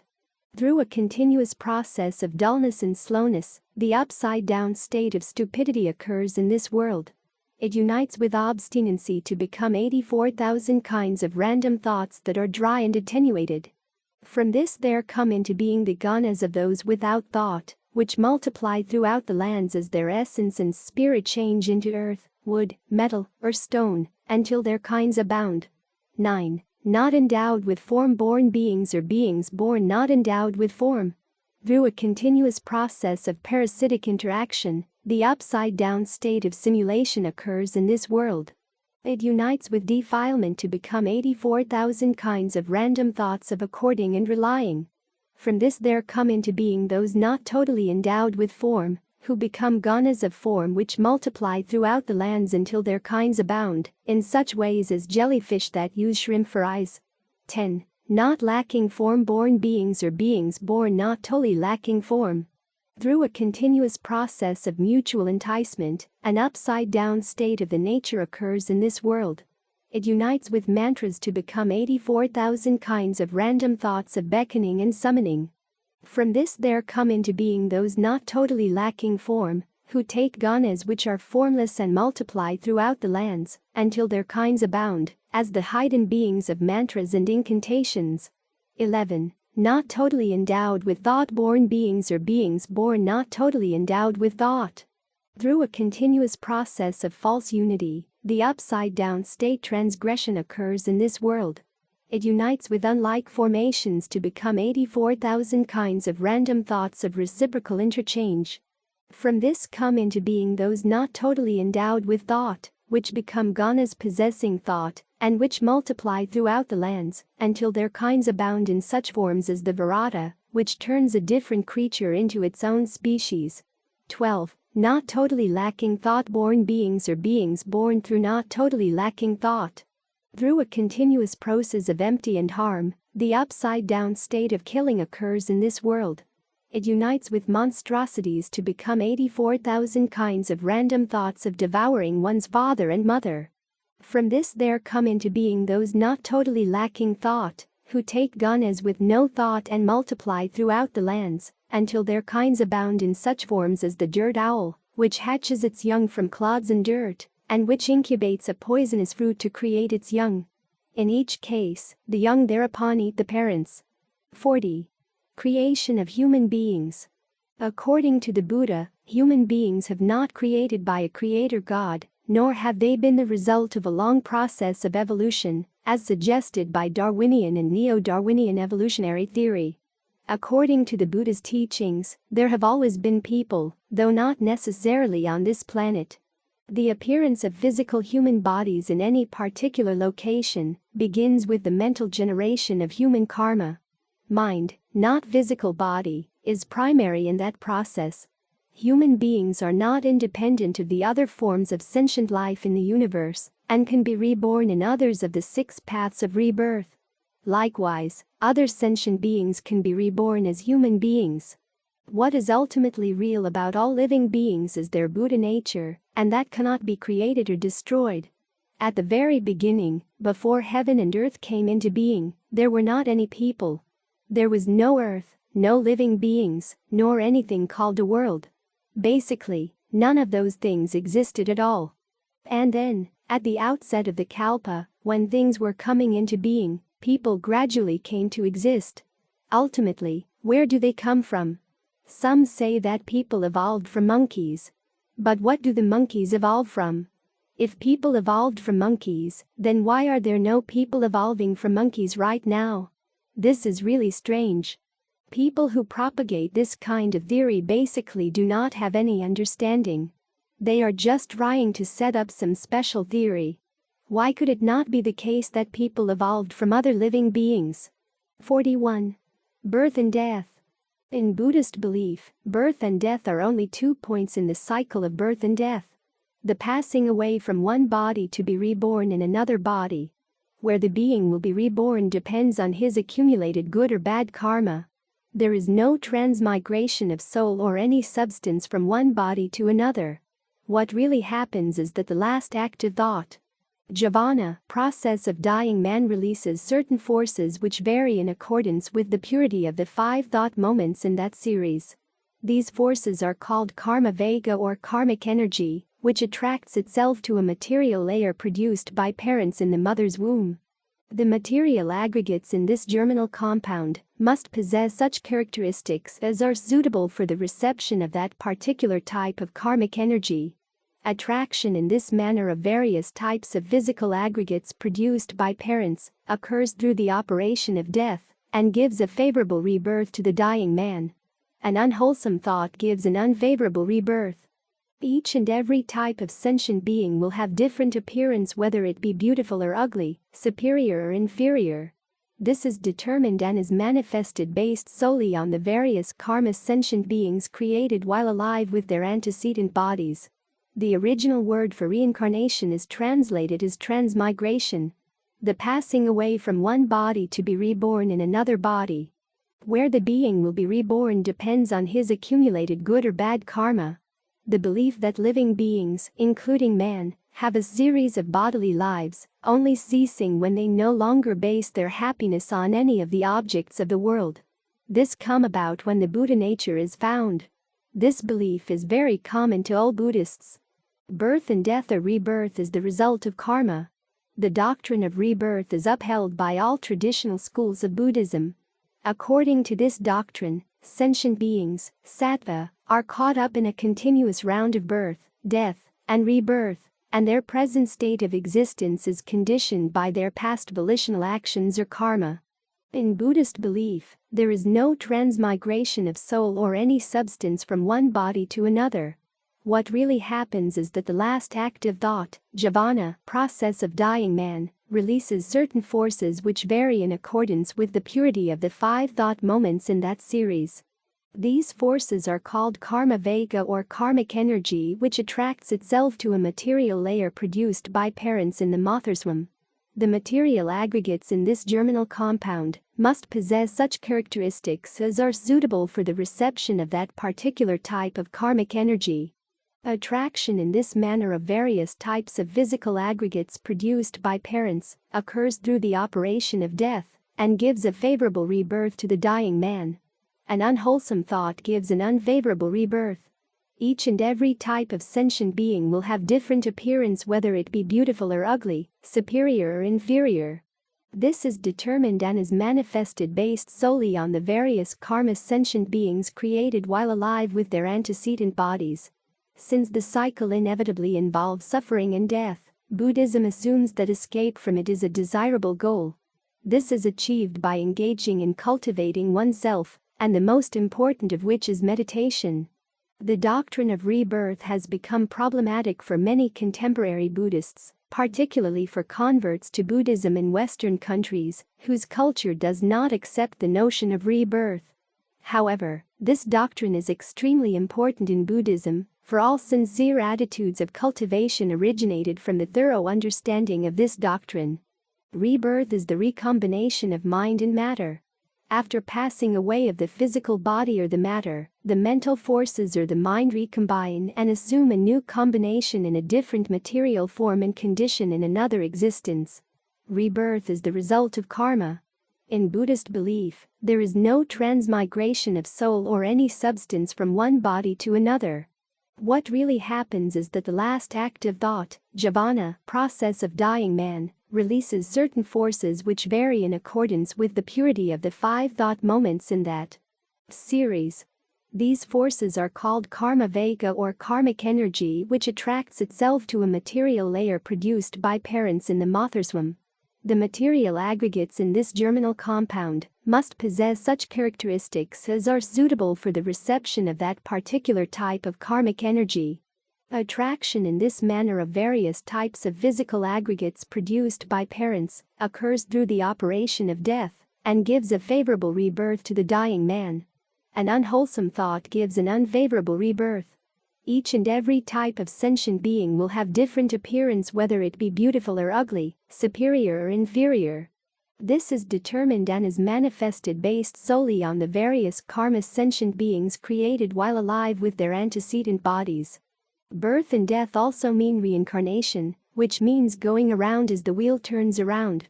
The state of transmigration or samsara, where beings repeat cycles of birth and death according to the law of karma. What happens to us after death? Buddhism teaches that we remain for some time in the state of intermediate existence in this world after death, and when this time is over, in accordance with the karma that we have accumulated in our previous life, we are reborn in another appropriate world. Buddhism also divides this other world into the following realms: hell, hungry ghosts, animals, demons, human beings, heavens, sravakas, pratyeka Buddhas, bodhisattvas, and Buddhas. If we die in an unenlightened state, our minds, consciousnesses, will return to the former state of ignorance, and we will be reborn in the 6 worlds of illusion and suffering, and will again reach old age and death through the stages mentioned above. And we will repeat this round over and over to an indefinite time. This perpetual repetition of birth and death is called transmigration. But if we purify our minds by hearing the Buddha's teachings and practicing the Bodhisattva way, the state of ignorance is annihilated, and our minds can be reborn in a better world. So, whether the world is samsara or nirvana depends entirely on our state of mind. If our mind is enlightened, then this world is nirvana. If our mind is unenlightened, then this world is samsara. Thus the Buddha taught.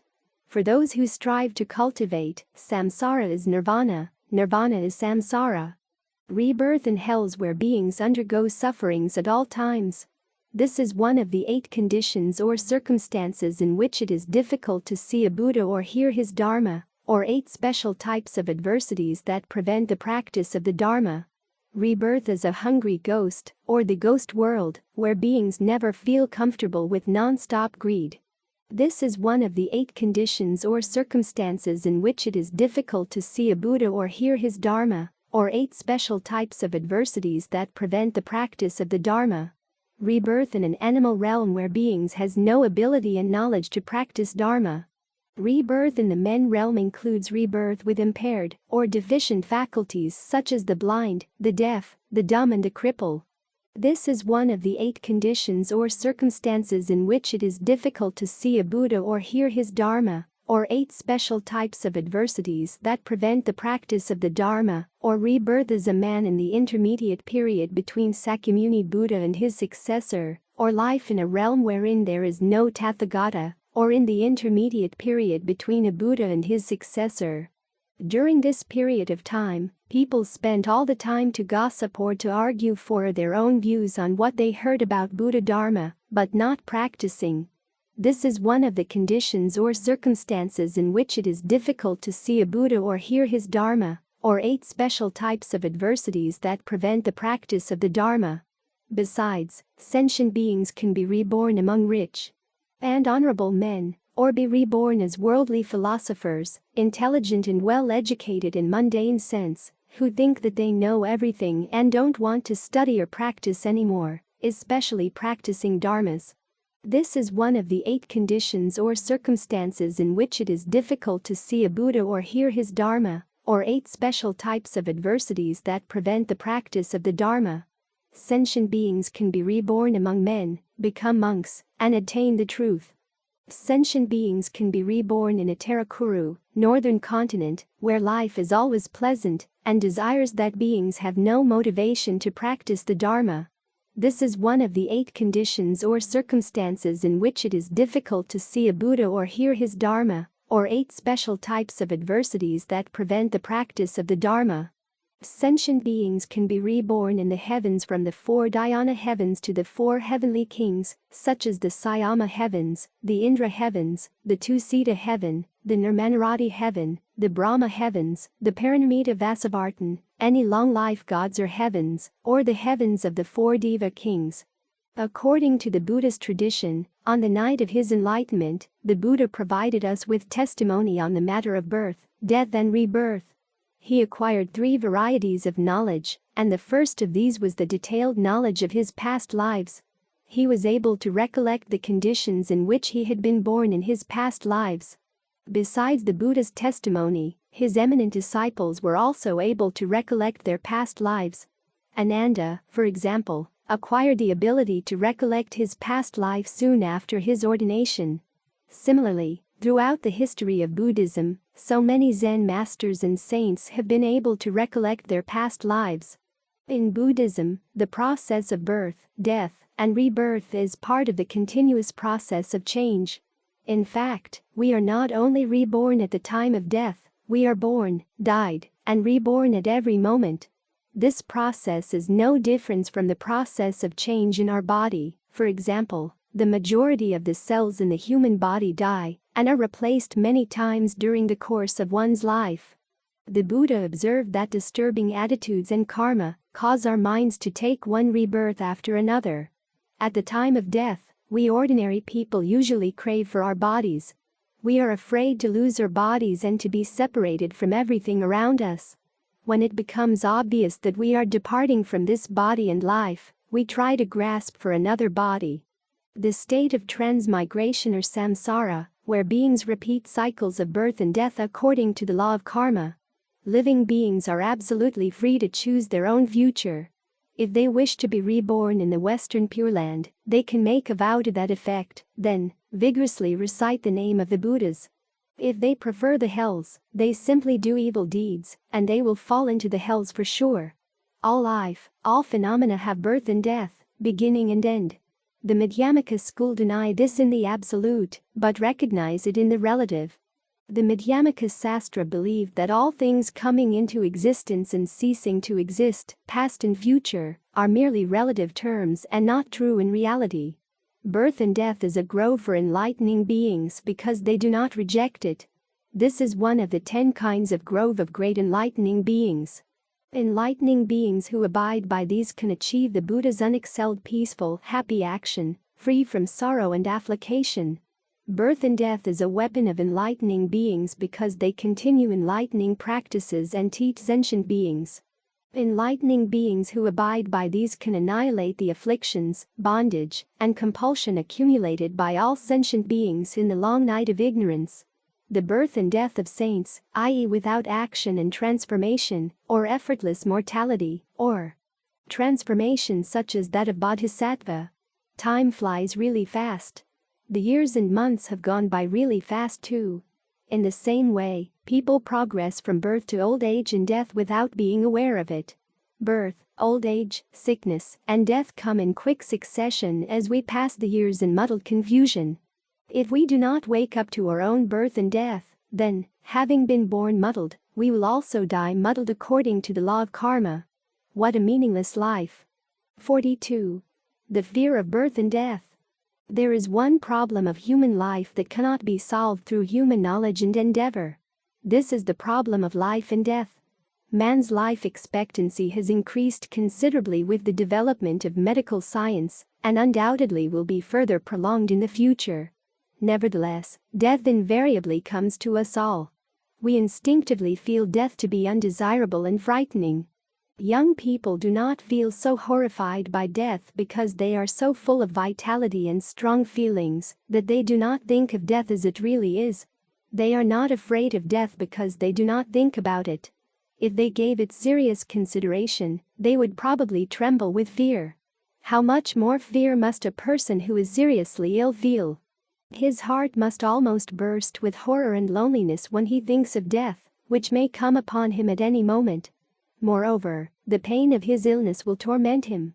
The thought of death will double his pain during his remaining days. Someone may say that he is not especially afraid of death. But he says this when he is not confronted by death. He will surely not be able to keep his composure when the moment of death actually approaches. Sometimes, though, the suffering of pain actually makes us forget the true pangs of death.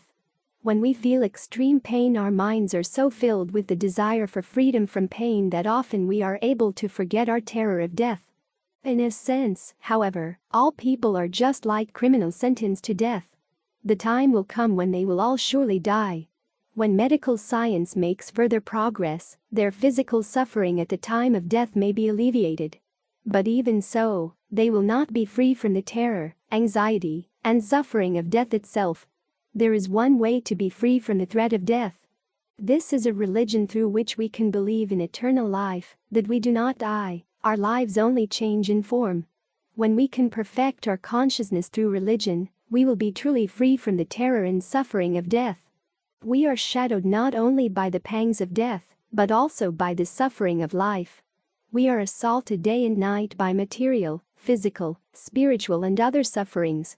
Among these many sufferings, too, material and physical sufferings should be alleviated through human knowledge and endeavor. Although these two forms of suffering cannot be entirely abolished in our present state of knowledge, they are being lessened bit by bit with the development and elevation of human knowledge. In fact, these kinds of suffering may almost disappear in time. When people encounter a serious suffering that they cannot resolve however hard they may try, they feel as if they must depend upon something more powerful than themselves, something absolute, and they ask for help. They entrust themselves body and mind to this absolute power, as if to say, "Do as you please. I leave everything up to you." What should we depend upon? To what should we entrust our body and mind? Primitive people prostrated themselves before the sun, mountains, animals, plants, or other human beings and spirits dwelling within them. But such a behavior is out of the question now. Believers in a more advanced form of religion depend on its absolute power, on a God that is considered to be the Almighty Being who creates and governs everything in heaven and on earth. They manage to obtain a certain degree of mental peace by praying to this God and asking His help. But even this peace of mind is limited. We cannot obtain absolute assurance and peace from such a God because this God exists externally in some transcendental sphere like heaven. A God who majestically looks down on the world from heaven, a God who mercilessly punishes evil and rewards good. The more absolute the power this God possesses, the more dependent we become, and at the same time, the more fear we feel, because we do not know when we may be forsaken by the God or when we may be punished by Him. For this reason, we live in a great fear of the God, although we depend upon Him with our whole heart. With such mental dependence on an external force, we cannot attain true mental peace or nirvana. Can we depend upon anything inside ourselves? No, this is also unreliable because our mind is always subject to illusion. Our body is also unreliable, being destined to disintegrate eventually. If we could depend wholly upon something within us, we would have no need of religion and should be able to save ourselves by our own efforts. What then should we depend upon for our salvation? We must here remember the Buddha's teaching. Make the self your light, make the law your light, the words the Buddha spoke to Ananda, one of his 10 great disciples, before dying. Ananda felt anxious, reflecting. When the world-honored one, who is unparalleled leader and teacher, dies, who on earth should we depend upon in our practice and life? In response to Ananda's anxiety, the Buddha taught him as follows. Ananda, in the future, you should make yourself your light and depend upon your own self. You must not depend upon other people. You should make the law your light and depend upon the law. You must not depend upon others. In what way can we gain such consciousness? Needless to say, the way is to study the teachings of the Buddha repeatedly and to root them deeply in our minds by meditating on them. We must keep firmly in mind the realization that our lives should be unified with the universal life or the Buddha. This indeed is meditation from the religious point of view. Through this kind of meditation, we can purify even the mind of which we cannot be conscious ourselves, that is, our subconscious mind, and we can make our thought and conduct harmonize spontaneously with our surroundings. If our thought and conduct are in harmony with our surroundings, sufferings and worries cannot trouble us. This mental state is true peace of mind. It is the state of nirvana, as quiescence, the absolute quiet state in which we cling to nothing. This state of mind is not limited to a passive mental peace. Our consciousness of being enlivened by this great universal life gives us great hope and courage. Energy springs from this consciousness so that we advance to carry out our daily lives, our work, and our bodhisattva way for the benefit of others in this world. This is the end of this video. Thank you for listening. Please continue to support and help this channel grow. As you already know, Buddha emphasized the importance of generosity supporting the spread of the Dharma for spiritual growth. We can cultivate this virtue in our digital age. Now I need your help spreading the Buddha teaching further by subscribing, liking, and sharing our channel. You're supporting the dissemination of valuable teachings, much like this Sangha was supported in the past. Your engagement accumulates positive karma for you and helps make the Dharma accessible to a wider audience, a meritorious act indeed. Let's do this with pure intentions, free from attachment and selfishness, fostering a sense of community and supporting our own spiritual journey. These principles, rooted in Buddhist ethics, continue to guide us. You will receive great blessings for supporting the propagation of Buddha's teachings in a very simple way. By subscribing, liking, and sharing to help spreading the Buddha teaching to all human beings. Wishing you and your family always have a peaceful and happy life.